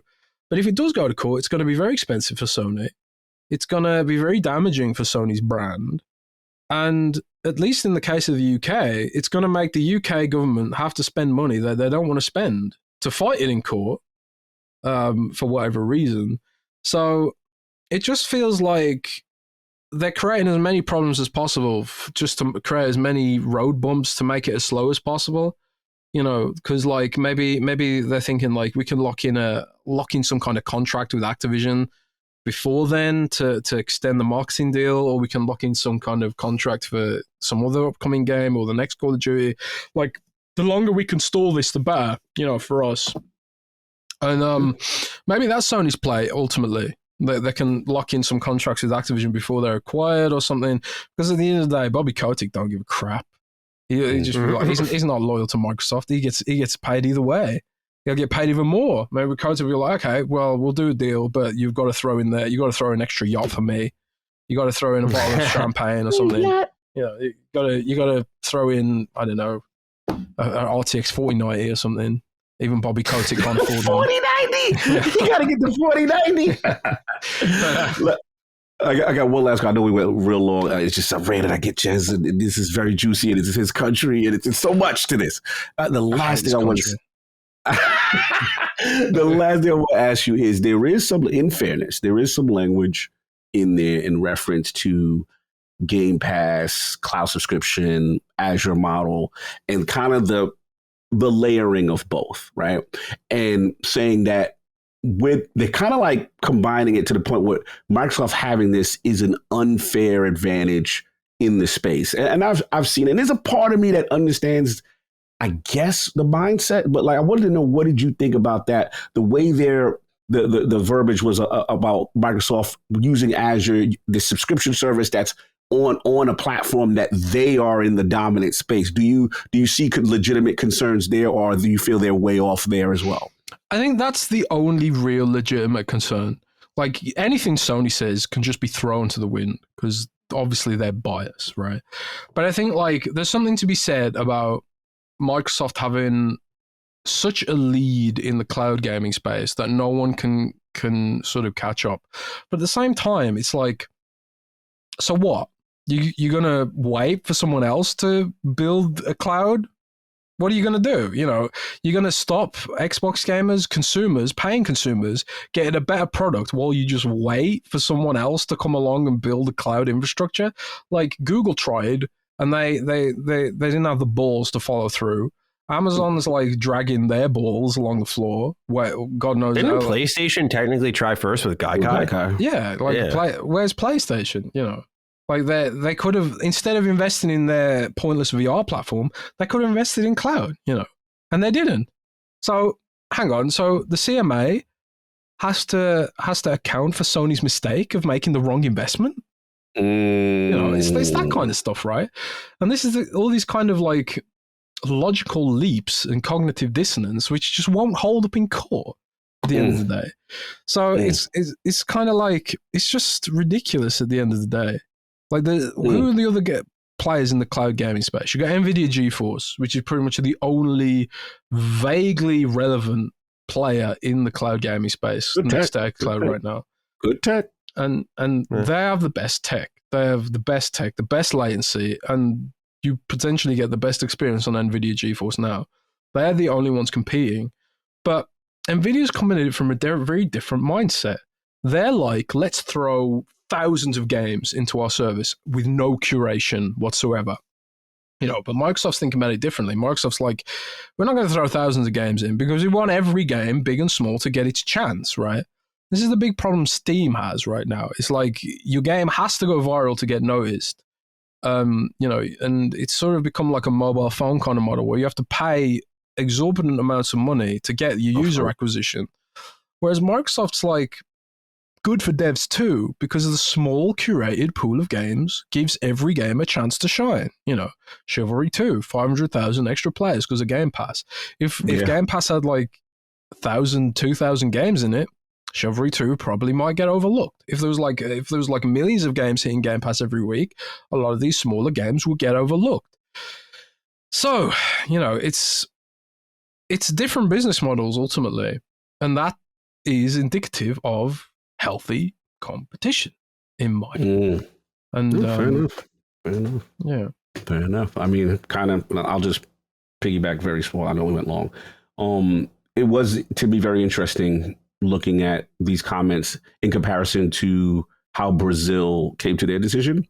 And in that specific instance, they kind of worded it like, we can't penalize Microsoft for being ingenuity or in the space, right? That where others are not necessarily investing on the cloud multi-tier aspect part. I thought that was interesting. Look, we're in the fight. We're in the mix. You know what I'm saying? This is the one we're trying to see what's going to happen, as far as this UK thing. And I'm not surprised in the sense of how hard Sony is fighting here, because I do firmly believe there is a ton of revenue that we may still not be privy to, as far as what they're receiving. And as a businessman, you've got to fight for that. That is not a reality that they're willing to live with. And the last point I'll say, and I said this before, Maddie, too, is I think this is a long-term play, especially the COD situation, because in Sony's defense, I do feel that there is concern after this generation. And Maddie, you even alluded to this, right? You even said, what about, Xbox Series 7 billion, whatever, with the 65 prefixes and suffixes, right? And then, here comes PlayStation 6, right?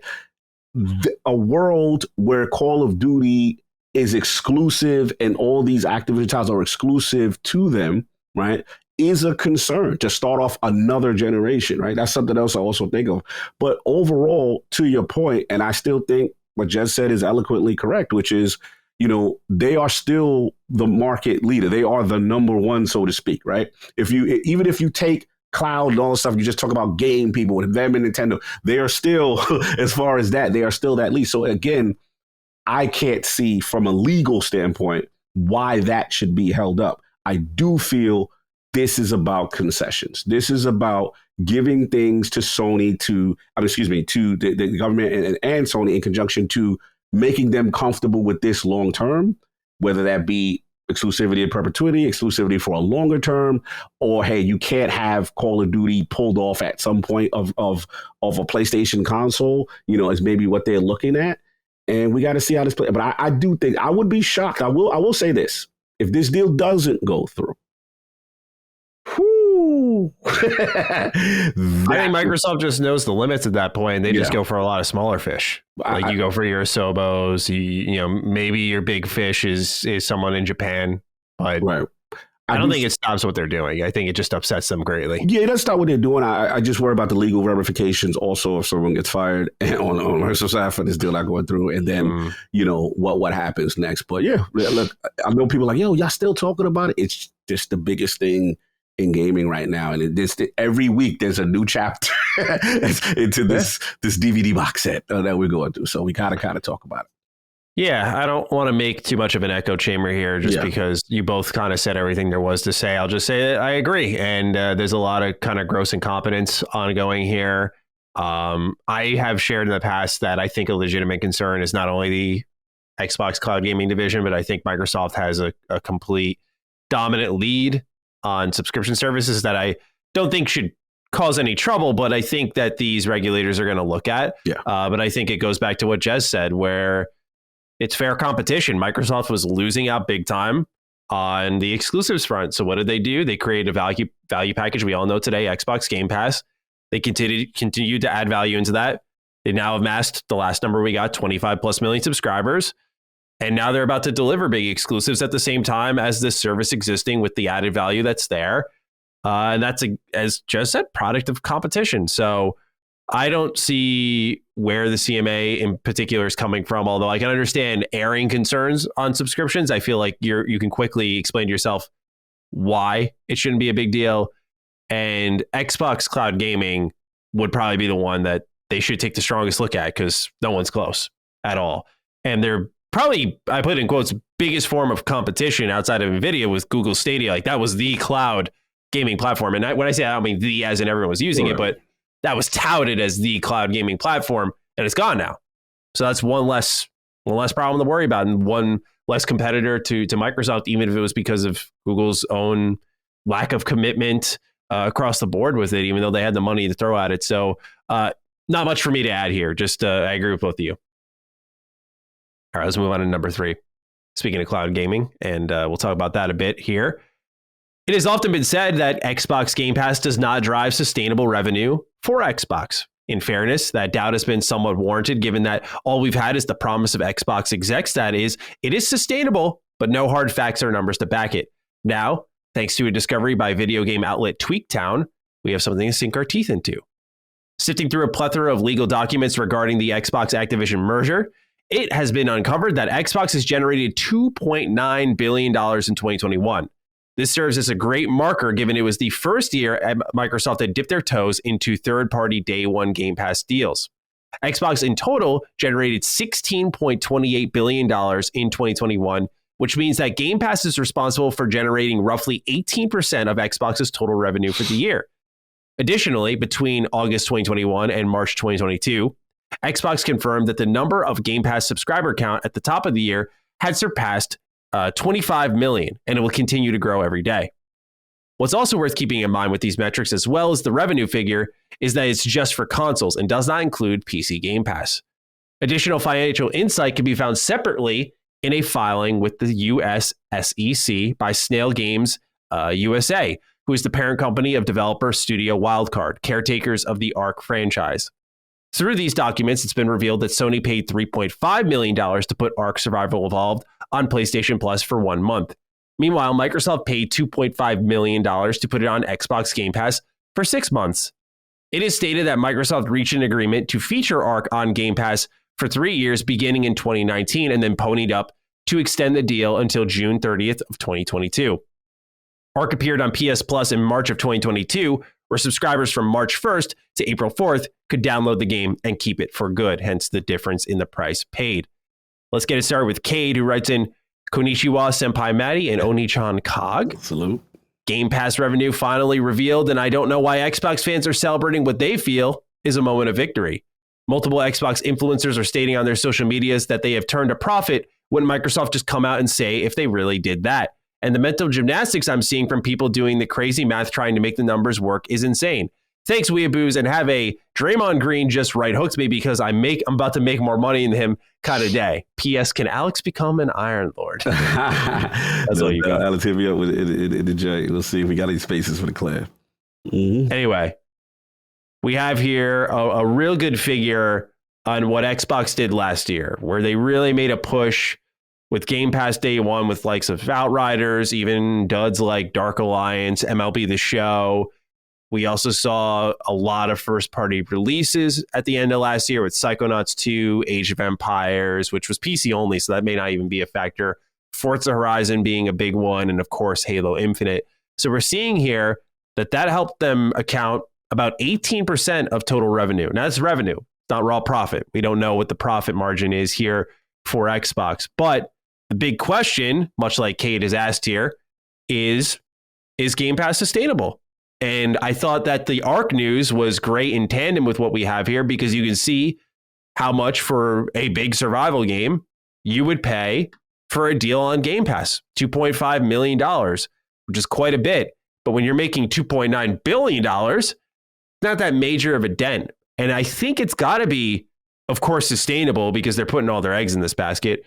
But when you look at the 2023 lineup of day one Game Pass games, your Lies of P, your Ravenlocks, you have your big and small, of course, not accounting for the first party.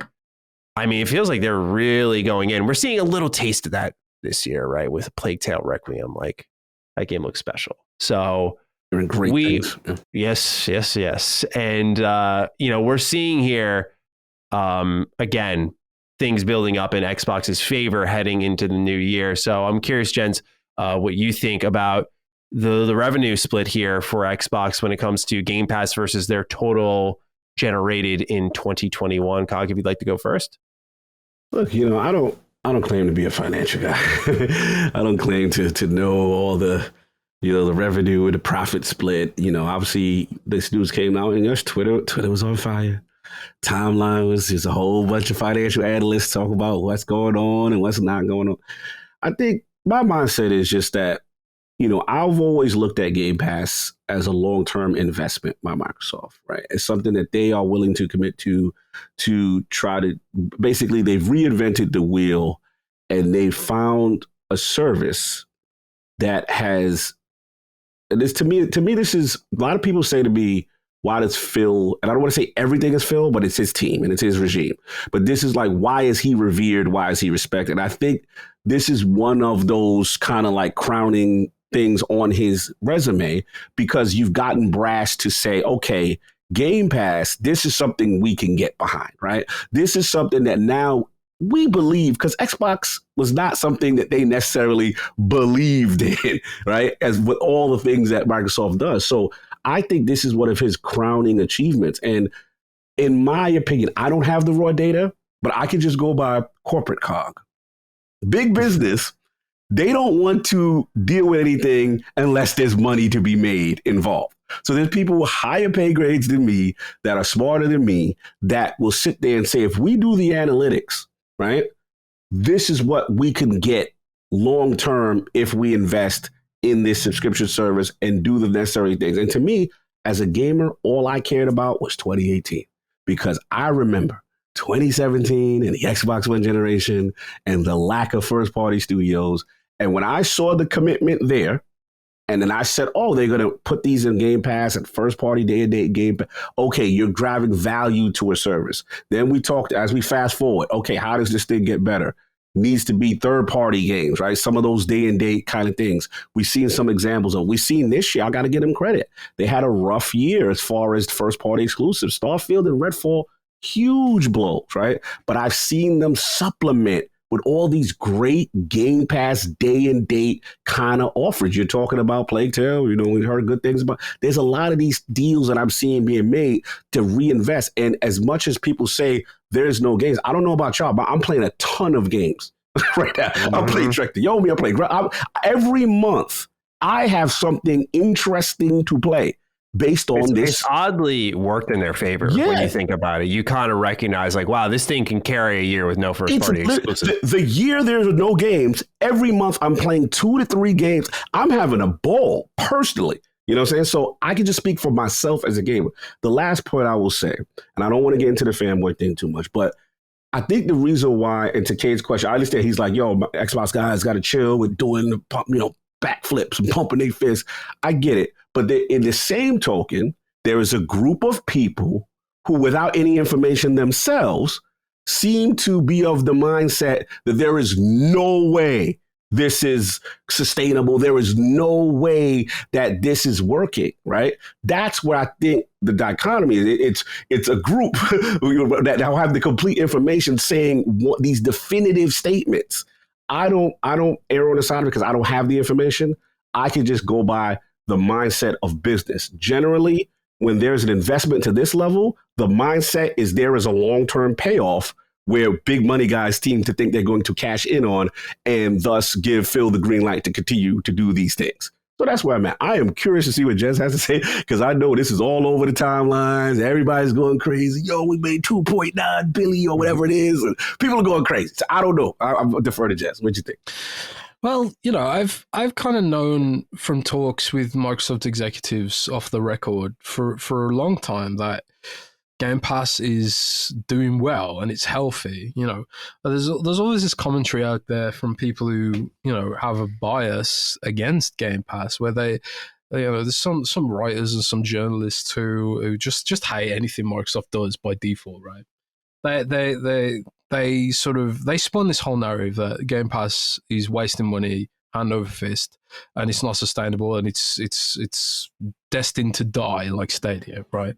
But I know from speaking to people at Microsoft, and they say things to me like, look at how slow we're growing it out. Look at how we're not really doing that much marketing. We're not really, spending that much money on constant bangers for the service. We're not really marketing the fact Xbox Cloud Gaming even exists. It's because, much like the Surface business, which if you've been following that, they want to grow it organically. They want to earn it because there's no better feedback than word of mouth creating your business for you, and they do some marketing. They do some marketing for Surface and stuff like that. But ultimately, Surface grew into a multi-billion-dollar business on the back of very little marketing, very little social media presence, and very little effort. We see the occasional Surface product placement in moving stuff, and they do have the whole NFL thing. We see Tom Brady throwing Surface devices all the time on Twitter and stuff. It's just it's hilarious. I didn't even know who the guy was. I know Tom Brady as the guy who throws a Surface device, but apparently he's pretty famous, right? So, but in the early days, they grew that organically, and they continue to grow organically. And they're not really throwing money at the Surface business to take on Apple and to stuff like this. They're trying to earn their place in the market, and that's how Microsoft generally tries to do things now. Like the days of Windows Phone are gone. They were blowing money into Windows Phone to try and make that thing work because they were desperate. They were like, we can't let Apple and Google dictate to us what the mobile landscape's going to look like, and they just couldn't catch up. They came to the party too late. The arrogance and stuff like that. So, but they're trying to grow this organically on the one side, but they're also like there's also this sort of capacity thing, right? Like Xbox Cloud Gaming, last Christmas, Xbox Cloud Gaming hit capacity. I've never seen a queue for Xbox Cloud Gaming before, but it was there, And Microsoft said, we're going to double the server capacity over the next year. There's still a chip shortage, right? So they don't want to push Xbox Game Pass Ultimate too much because they'll bottleneck their own service, right? And that's why, I think there is a degree of being careful with it and actually seeing if there is market demand for this kind of stuff. And they're being very cautious with it. I mean, look how slow they're rolling out the family plan. Only 2 countries have the family plan right now. And it's like, it's because they're being cautious with it and they're trying to analyze it and figure out if this negatively impacts the business. If they were just pouring money into it on credit, basically, to themselves, they'd just roll that shit out straight away and just go gung-ho with it, and just be like, if they're one of these firms that are backed by mountains of debt and venture capital, like Spotify, for example, they can just sort of run head first because they're spending someone else's money. But Xbox Game Pass looks like a business that is spending its own money. Maybe they got a little bit of investment initially, but then it seems to be organic. It doesn't look like a business that's spending tons of money, and plowing through all these marketing deals and product placements and stuff like that. So I kind of knew for a while from Microsoft that they were trying to grow it organically and slowly and stuff. So it didn't really come as a surprise to me that it is already bigger than Surface, by the sounds of it. Like, I think that means Xbox Game Pass by itself has a higher revenue than Surface itself, which is wild to think about. Yeah. And of course, revenue doesn't mean profit. We don't know exactly how much they're spending to get that revenue. That is true. But it's still a good indication that there is a huge amount of demand and that it's something worth sticking with. And it's something they're going to stick with because 2.9, how much was it? 2.9 billion or 2.1 billion? Yes, 2.9 billion. I can't remember the exact figure. But it shows there's demand, and it shows that it's the right play, and it shows that there's growth, and it shows that it's healthy. Like, no business in the world is going to sort of turn their nose up at 2.9 billion revenue. Yeah. So what about you, Gog? No, I mean, I'm sorry. Yeah, I didn't really pretty much add it. Wait a minute. I don't have much to add onto it. Just, again, I just look at people in investment on a very simplistic level, which is if there is profit to be made, then people are going to stay in for the long tail, and it was interesting that this news came out, and,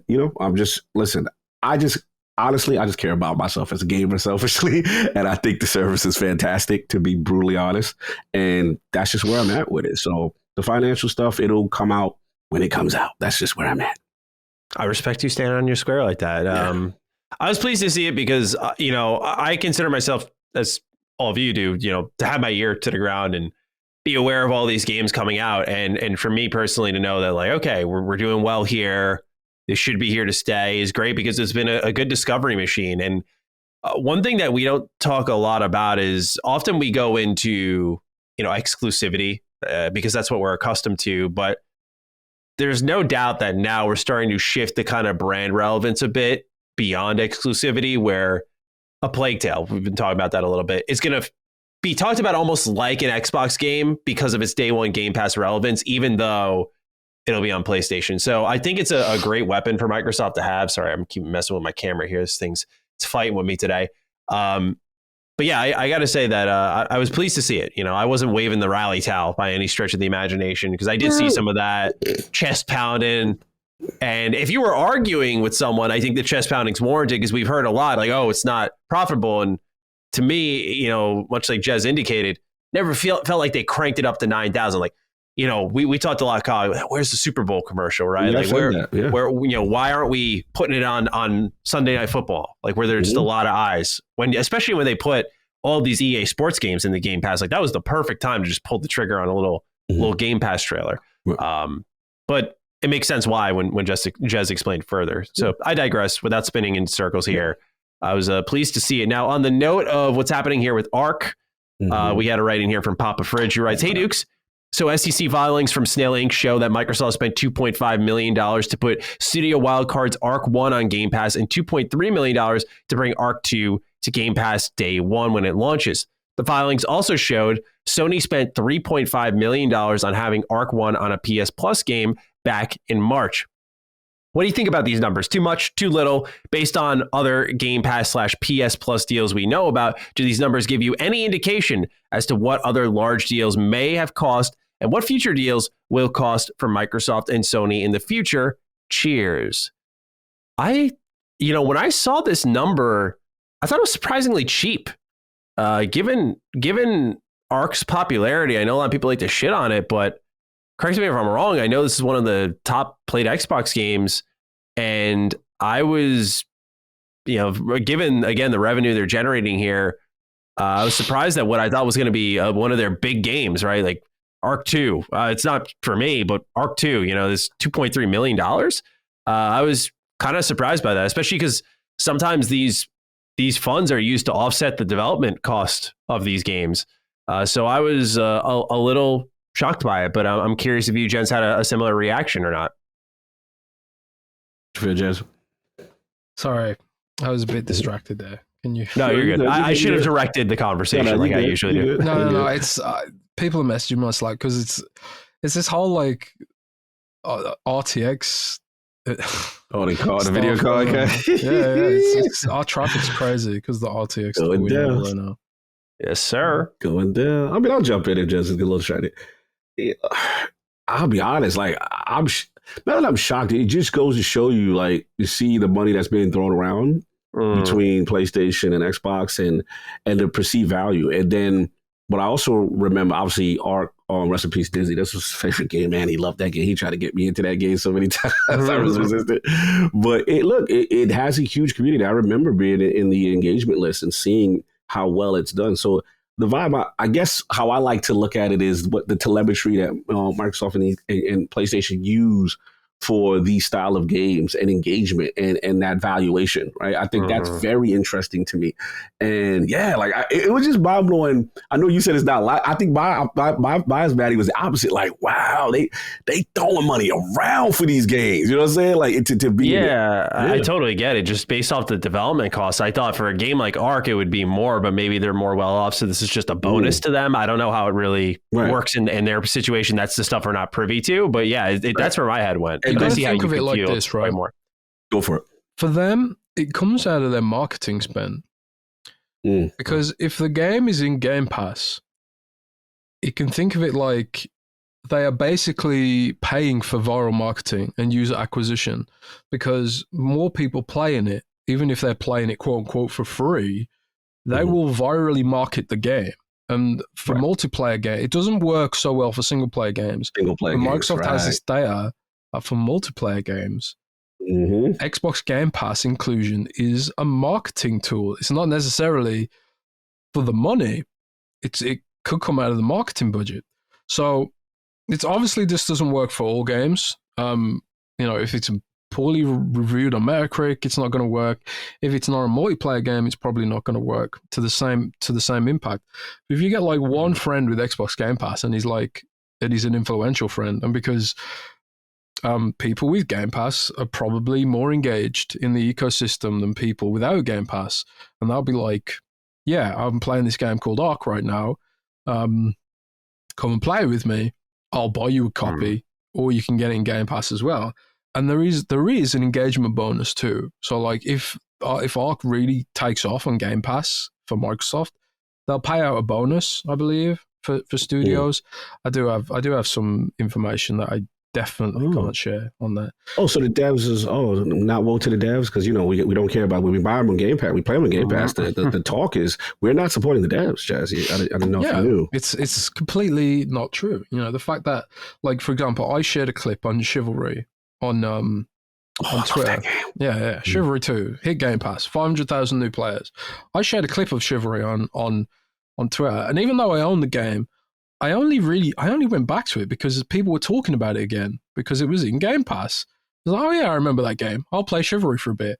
I played Chivalry, and I got a clip of me throwing an axe into someone's face from a mile away. Hilarious. And it got more traffic than our review. The clip on Twitter, I can look at the engagement. It's got like 800 likes now, and it literally got more traffic than my review or our review of Chivalry.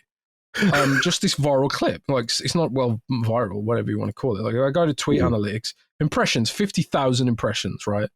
On this little clip of Chivalry, which I only played because of Game Pass, and it got more traffic than our review. So that's sort of like a microcosmic example of the virality that Game Pass can provide for a game. So it might seem like not very much money, but this is the kind of mentality that they have for user acquisition in the mobile space. Like, you have to spend like exorbitant amounts of money on Google, on Facebook ads and TikTok ads, and like, those horrible ads you see sometimes on YouTube and stuff, right? It's just like, it shows you like a mobile game, and it's like they pay tons of money for that stuff. And a lot of these clips, these mobile ads, they're like cringe on purpose to make people share them and like, look at this. Like, you get the audience that actually doesn't think it's cringe and think it's look cool, and then you get the audience who do think it's cringe, and they'll share it to their friends like, look how cringe this is, and it's so it's all part of the user acquisition cycle, I think, for some games. And Microsoft seems to have discovered a golden sort of business model that benefits consumers, benefits Microsoft, and benefits devs at the same time without exploiting anyone in the chain. It's kind of amazing. It's very surprising. Yeah. Again, not to cut you, but that for the people who, this is what I always say, and I know it's not all Phil hates when people say just him, but that's part of his era. I think I know it's him, but I just for the people to say, what has he done? This is what I'm talking about. Like, this is literally driving them into the next generation of gaming because of this service. They've found a way. They've reinvented themselves, and it's a service that right now, at this stage, still remains to be seen long term. I get concerned. I understand that. But at this stage, like you said, with the virality of what's going on, the developer benefit, the gamer and consumer friendly aspect that gamers should care about, right? If you care about games and you yourself not acting like a corporation and you're saying, okay, this is what you're giving me at this perceived value, then it's a no-brainer. You know what I'm saying? It's up to us to hold their feet to the fire so they continue, right? No question. But I think this is his greatest single achievement, this service under his regime. There's no doubt. I completely agree. Number 4. The growth of xCloud is coming in all shapes and sizes. In August of 2022, it was confirmed that xCloud usage was up 1,800%, and that it is in no small way thanks to the plethora of screens that the service has now reached. Thanks to Meta, we now have one more. Oculus has confirmed Xbox-Cloud Gaming is coming to the Meta Quest store in the future, where you'll be able to play Game Pass games on a virtual 2D screen. Prior to this announcement, those who use Bing have learned it will now show a big green play button to stream a game via the browser when you search it up. Collectively, this means you can now find Game Pass/cloud gaming on the following: Xbox consoles, PC, phones, tablets, Steam Deck, Logitech's new handheld, MetaQuest, Samsung TVs, and soon, whatever Keystone will be called. A little bit different for how I present the news. Typically, it's just a write-up of what the headline is and some context to it. But I thought this was a good opportunity to talk about the growth of xCloud as a whole, because to me, when I think of Meta and I think of what they're doing with VR, Game Pass just never felt like it was a part of that play. It just didn't at all. So when I saw this pop up, to me it said, oh, Xbox just wants to be on every screen, and they literally mean it. They want to be on every screen. So that was my takeaway generally. I do have some more thoughts, but I wanted to kick it to you, Cog. This is the home team. So were you involved in this dealing? Look, man, I want to shout out Satya for taking my call. It was really I was long on a nights, side man. note. I was on a side note cracking up because you posted a picture of Satya. Oh, and it you killed gave him me. that, dude, you got killed. The brainiac look on Satya was so I apologize. I don't know what happened with the angle of my C9. I don't know what happened. I didn't mean to reflect you in that way, but they were like, what did you do, Cog? I was just so excited to finally be able to show the announcement. And whatever angle I made his head look abnormal. Satya, I apologize, brother.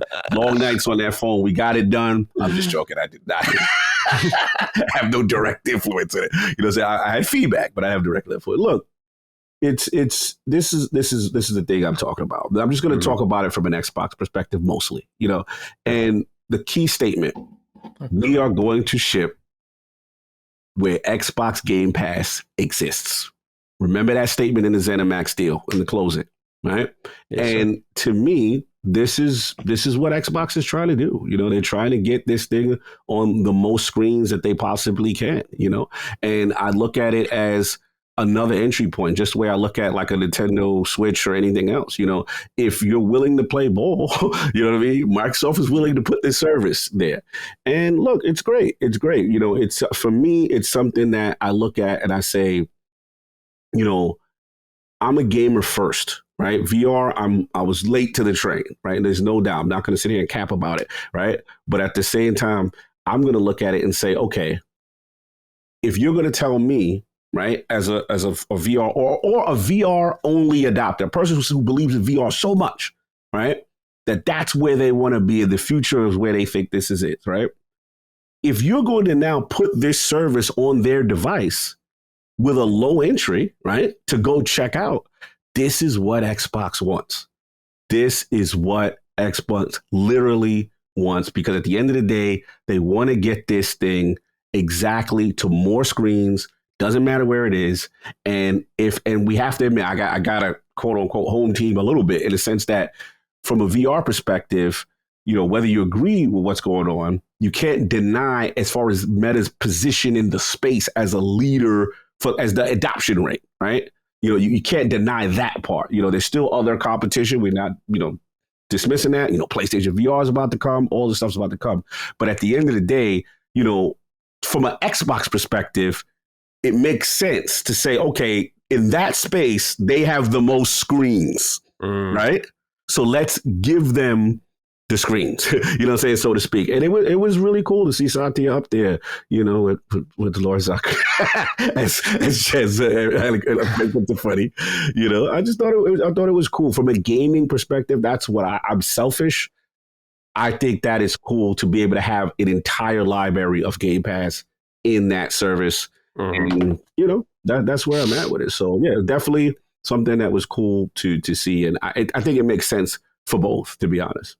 Can you guys hear me? Jez, what was your takeaway? I can hear you. Yes. Man, I just didn't hear anything you said, because my earbuds were making this weird noise, and I was like, "What the hell is that noise?" No. And then, it's a Yeah, run out of battery.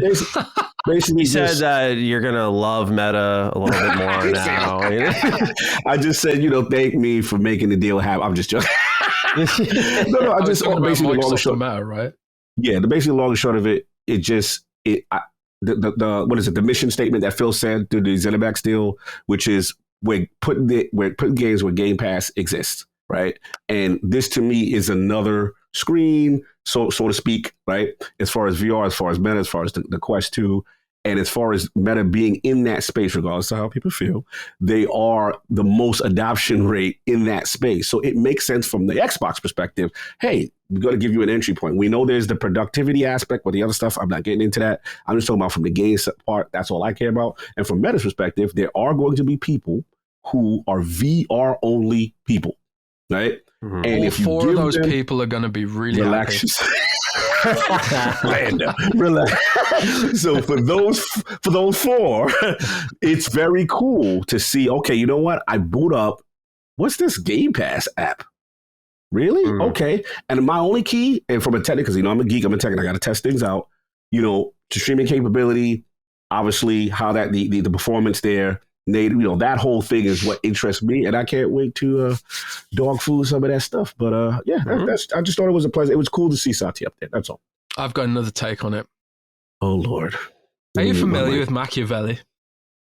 Oh God, I think Microsoft's whole support of Meta's ecosystem is a Machiavellian strategy to make Meta kill itself. I think Microsoft is like, let's pretend we're supporting them, right? So Zuckerberg keeps investing this money. He thinks it's actually going to be a thing. And then Facebook thinks like, oh, Microsoft supports us. We got something here. Let's keep going at it, guys. Billions and billions of dollars keeps getting plowed into this. Microsoft's like, yeah, keep going, Meta. So, you're terrible.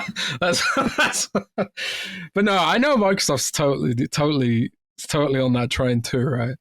They're kind of like they've got the whole HoloLens thing with the US military, which, by the way, the US military came back after their field exercises with HoloLens and said, if we use this in the field, people are gonna die.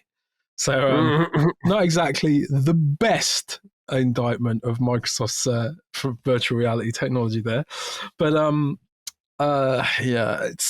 it is Microsoft's strategy. Like, they used to call it the intelligent edge, right? They call it the metaverse now. But Microsoft used to call it the intelligent edge. And it's like, intelligent edge didn't take off as a buzzword, but metaverse did. And if you go back to the early Satya Nadella days, he was talking about this thing called the intelligent edge, which is basically like the cloud is the center of your digital world. And then on the periphery, you have this plethora of devices, like your VR headsets or your phone or whatever. That's what Microsoft considers the metaverse to be. The very definition of metaverse has become so obscure and so diluted that, companies can say like anything is the metaverse. I've heard Microsoft say Minecraft's a metaverse. I've heard I've heard them say Call of Duty is a metaverse. Because you play inside a virtual world and you have skins, it's the metaverse. It's just the internet. It's not the metaverse. It's just the bloody internet. Call it what it is. Meta Inc. You should rebrand to Internet Inc. Because it is just the internet. It's not the metaverse. It's the bloody internet. And people say like, oh, everyone's using VR chat. It's like, no, most VR chat users use the PC client. They don't use the VR client. They use the PC client and play with a mouse, for God's sake. So, but yeah, it's just an extension of Microsoft's sort of metaverse play. But I think or intelligent edge thing, where it's very different to Steve Ballmer, where Steve Ballmer's like, nah, we want to be more like Apple, and Office is going to be our ecosystem only. But they gradually realized that was never going to be a thing. So they were just like, okay, well, we'll just go where everyone else is then, which is the better strategy, frankly. And even Apple's waking up to this now. Like, we got iCloud coming to the Windows shell, which is something I never expected to see. We got Apple TV and Apple Music on Xbox, and Apple's starting to realize that there are some people out there who just never buy that crap. You can push it to people. You can push it to certain people. Certain people of a certain, disposition or IQ level, they'll buy Apple products. I know. But there's a key point though, Jez, right? You see what you just said?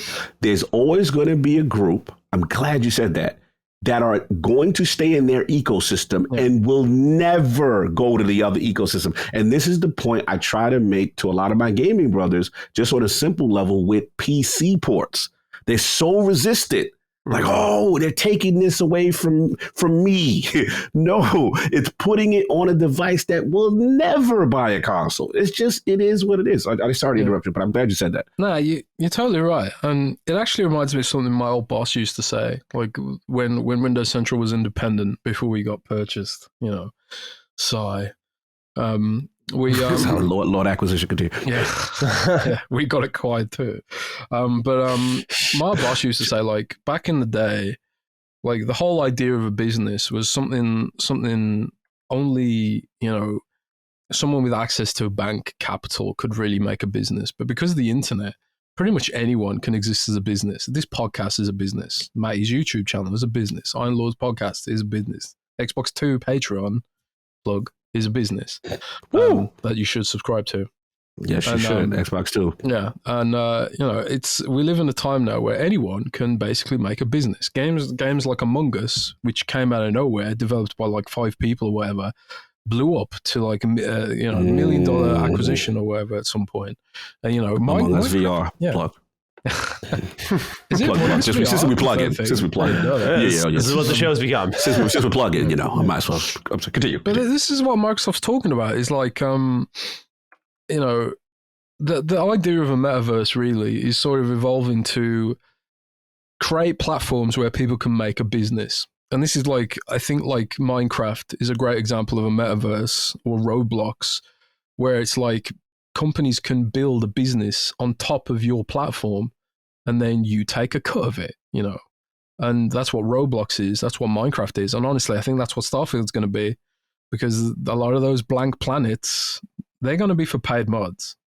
I don't have any information about that, but that's the play. I don't have insight, but knowing Bethesda and Creation Club, I would agree with Jez. That's the play, because that is the metaversal play for gaming these days. You build a platform, and then you let businesses build businesses on your platform. There'll be companies there are companies making Minecraft maps that are valuated at millions of dollars, and all they do as a business is make Minecraft maps.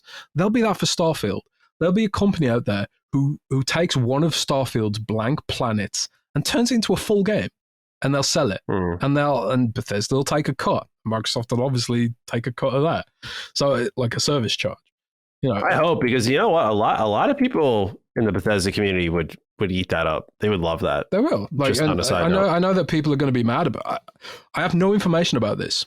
My belief that they're going to do this is purely based on the way the industry has gone.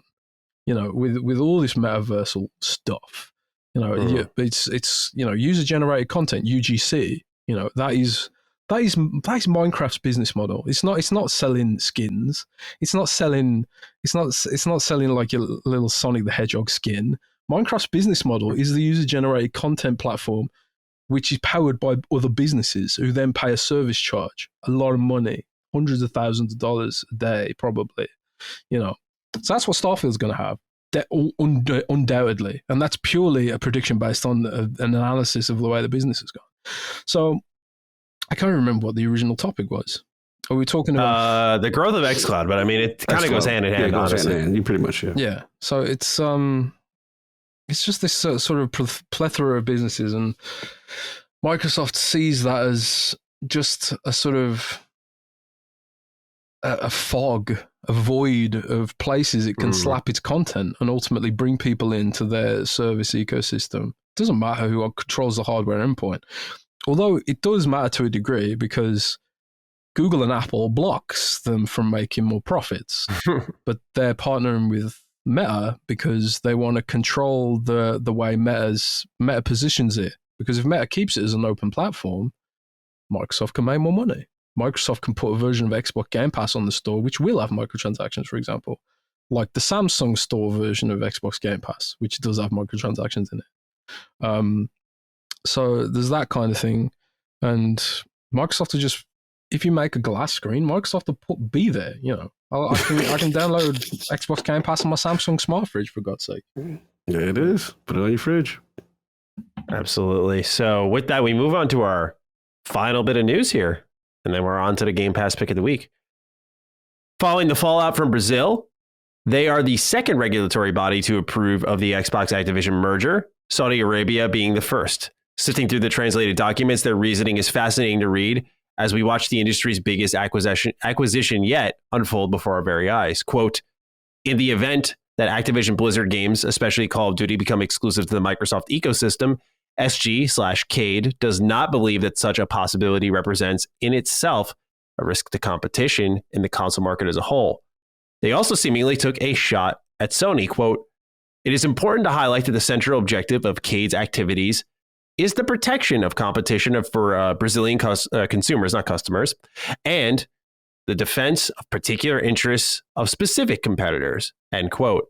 Michael writes in, hello, Dukes. So I know last week you guys briefly mentioned Brazil approving the ABK deal, but since it was breaking, there was a lot of information you guys weren't made aware of. One of the most interesting points I saw was that Call of Duty isn't essential, as PlayStation was making it out to be, because Nintendo doesn't get Call of Duty, and they are the biggest console seller out there. Also, that uppercut of them pretty much saying they aren't here to protect Sony's 20-year dominance, they are there to protect consumers. What is your guys' opinion on all of this? Do you think Brazil approving this with no restrictions that Sony's hands should start sweating, or they maybe are putting their chips on the EU, hoping they will stop them? Thank you both for the content and have a great day. So I thought this was worth getting into, at least briefly, because this is something we talked about in the middle of our Before We Begin section, where we just go over the little tidbits of news, and it broke live. And then the translations came through, and we learned that, well, now we have the context of the CMA as well, that Brazil's stance is very different from what's happening over in the UK. And obviously, I don't want us to run in circles here for our show and kind of repeat the same things. But if there are any additional thoughts here on the difference between Brazil and the UK, I'd love to hear them, because for me, I mean, I can imagine Call of Duty probably doesn't sell as many copies in Brazil as it does in the UK. So there may be some influence there based off the statistics that they are privy to. But what they're saying here is kind of a good example of what should have been happening over in the UK, where they say especially the importance of highlighting that their actual goal is to protect the competition for Brazilian consumers and not the defense of the particular interests of specific competitors, which, make no doubt about it. That's 100% talking about Sony. That was a shot. Because this is where it all began. This was the origin story, if you will, for Xbox and PlayStation starting to battle, where me and Cog started to really entertain the conversation of, do we see the console wars just right there before us? Like, is it actually happening? And it is. So yeah, Brazil has stepped up. They've made their stance very clear. Cog, since you were here with me and we were seeing the news break live, I want to get your thoughts first on what you thought about Brazil's stance here. Yeah, I mean, obviously this broke live. We didn't get the full context, but I'm not going to run around in circles too much. The gist still remains the same. I just thought it was very interesting how explicit they were as far as the Call of Duty aspect. Also, in reference to, they mentioned a scenario which really surprised me, that if COD ends up being exclusive, even in that scenario, they didn't feel it could threaten competition, and they utilize specific examples there. Obviously, the Nintendo examples, which I've been using time and time again from my perspective, which is like, well, okay, if it's this undeniable force, you tell me how Nintendo is thriving in this ecosystem, without Call of Duty kind of thing. Right. So they kind of said those same points. I was surprised with how explicitly detailed, and make no mistake, they definitely implied this is about regulators, not about the interest of one particular group or, entity. And, they stood on it. But to your defense, Maddie, Call of Duty may not be as big there, right? In fairness, right? And in fairness, they're not the EU, right? But I thought the core points from a legal perspective made the most sense to me as to, if I'm looking at this objectively, right? That's the conclusion I come to. You know what I'm saying? That's just me, like, especially with the rankings of these companies. So that's all I got. Jez, how about yourself, man? I think it's ultimately like the difference between Brazil and the CMA couldn't be starker. The Brazilian position is pretty much the real world reality position, which shows they actually get it. Whereas the British position is like, we don't get it. We're just going to listen to what Sony says. Or we want to get some kind of concession out of Microsoft because we are greedy. So I think the idea that Brazil passed over it in hopes that EU legislate against it is probably unlikely, because why would they do that? Like, what, Brazil has no like direct relationship with the European Union. Why would they hope that the European Union would do something to protect their consumers if they actually had a concern about it? That doesn't make any sense for me. But I think the EU is less likely to block the deal than anyone, because the Activision Blizzard is a major employer of staff in Europe. All the support staff are in France and Ireland, which are European Union countries. So, if Microsoft has shown itself to be pro-union, which Activision Blizzard ain't, and Microsoft could easily just be like, yeah, we'll increase their pay, we'll do this, we'll do that, because that's what the European Union wants to see. They don't care about Sony's competition crying and whatever. What they care about is are the thousands of employees going to get a good deal out of this? Are they going to benefit from this? I think that's where the EU's concern is going to lie. So there's different skin in the game depending on which regulator is going to be looking at this. But I think, like, at the end of the day, it'll all hinge on what America says, because let's face it, everything does. We all live in America, as the Rammstein song goes. So, like, ultimately, what the position that America adopts is ultimately probably what the rest of the world will adopt. But yeah, again, it just looks like the CMA is looking for a concession for them, for British government or Britain, some kind of investment promise or something, because nothing they've said suggests they've actually looked at it beyond what Sony said, because they talk about, like, oh, we've identified a pattern. Our sleuths, our crack team of regulators have identified a pattern where Microsoft removes games from competitors. Oh, boo-hoo. Our crack team. They didn't analyze that. That's a list Sony gave them, for fuck's sake.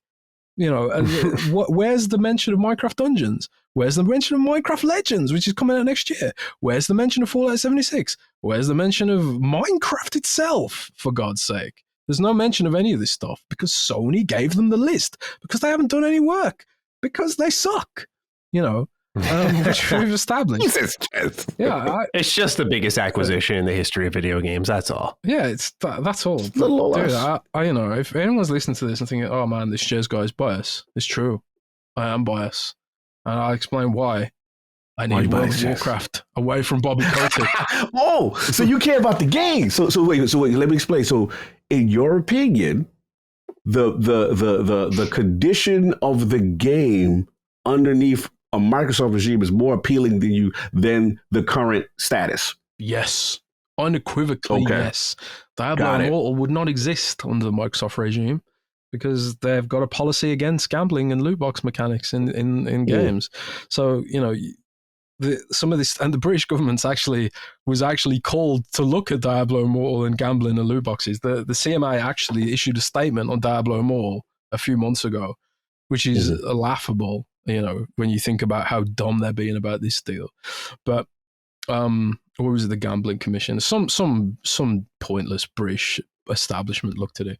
But it's sort of like it's just another one of them. It's just another road bump, and I guess we'll see how it goes. But yeah, we'll see how it goes. The CMA quoted what Sony wanted to say to verbatim. They didn't do any of their own due diligence. It's just evident from their statement that none of it. It's like high school level analysis from the CMA. They're getting paid way more than me. I'm bitter about it, man. Just going in right now. Jesus. Yeah, so Jez said what he had to say. What else we got, man? Let's see here. I don't know if... It's getting late. It's 4 a.m. Yeah, it's getting late. I think we're good anyway, because I said all I had to say at the start of this. So we'll move into the Game Pass pick of the week, and that'll be it for the show. Jez, you're up one last time, my friend. My Game Pass pick of the week is a game I can't talk about, but because I can't talk about it, I'll defer to my next pick of the week, which is Chivalry 2, which is I mentioned earlier. I posted a viral clip on my Twitter account of me throwing an axe through someone's head. There's just something hilarious about chivalry. It's like so violent and so ridiculous at the same time.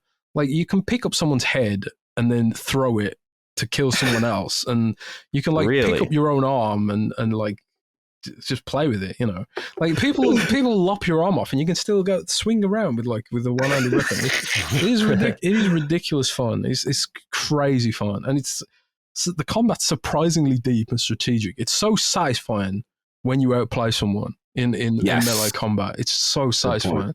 You can feint attacks, and you can start winding up an attack and they'll block, and it's like, well, I'm going to do a little stabby instead, you know. Mm-hmm. And they've added mounted combat now and a bunch of other stuff. Yes. So they're supporting that game really well, you know, which is something you can't say for some other certain Microsoft properties right now as a service. Oh, yes, indeed. Oh, yes, indeed. He ain't lying. Yeah, they need to get that cross play together, though. Chivalry's got to get that cross play to be able to identify and say, hey, I just want to play with, you know, Xbox or whoever, right? Just be able to do your own little lobby. And the devs did say it's coming. It was supposed to come with that latest update, but it got delayed. But yeah, man, I absolutely love it. It's the chants, the yelling. They've stormed the gate. And you know what I like, Jez? The fictional as if there's the great battle of Hammerfell. And it's like a multiplayer story of fictional foolishness, but it's done so well. It's really a fun game. And what I like about it, Matty, real quick, is that it doesn't take itself seriously, but it's a quick romp, and you can get in, get out. But again, Jez, I'm sorry, I cut you off. I was just going to say the tutorial is amazing. It's got the most hilarious tutorial, and I say, because it's a complicated game, right? The controls are quite complicated. I was trying for coming back to it, and I was trying for 10 minutes. Like, how do I throw this firebomb? I've got it equipped. I'm just trying to press all these different buttons. How do I throw this firebomb? And it's like you have to press both shoulder buttons together to do it. But I couldn't figure it out for ages because the controls are quite complicated. But the tutorial is so funny. It's like a Monty Python sketch. And it's the only tutorial that's engaged me. I'm one of them who skip the tutorial and then complains when I can't play it properly. But Chivalry 2 has the best tutorial in a game I've ever seen. As someone who hates tutorials, so it's like a playable Monty Python. It's so good, and it's so violent. It's so hilariously violent. I do want to check it out. It looks a lot of fun. Looks like a lot of fun. It's like playing Reinhardt, basically. Pick a guy with a two-handed mace. It's just like playing Reinhardt. Swing a hammer around, smash people's skulls in. It's amazing. There you go. All right. And with that, that's everything we got for this week's episode. Jez, we appreciate you coming on board, man, and giving us all the fantastic insight you did as we went through Keystone, XCloud, the CMA comments, of course, Obsidian and Fallout, all that good stuff. So thank you, man. We always love having you on here. Oh, thank you so much. I realize I was repeating myself a bit towards the end there, but it's because I'm getting tired, to be honest. No, it's fine. Understand the time. We repeat ourselves every week when we're on good sleep. Yes. And happy birthday, brother. Happy birthday. Thank you so much. One of the very best in the game, man. Good friend of mine. Good dude. You know what's funny? You're the only person that could vehemently disagree with me, and I laugh. I don't even get mad. I just love your perspectives, and you speak from the heart. So shout out to you. Serious, right?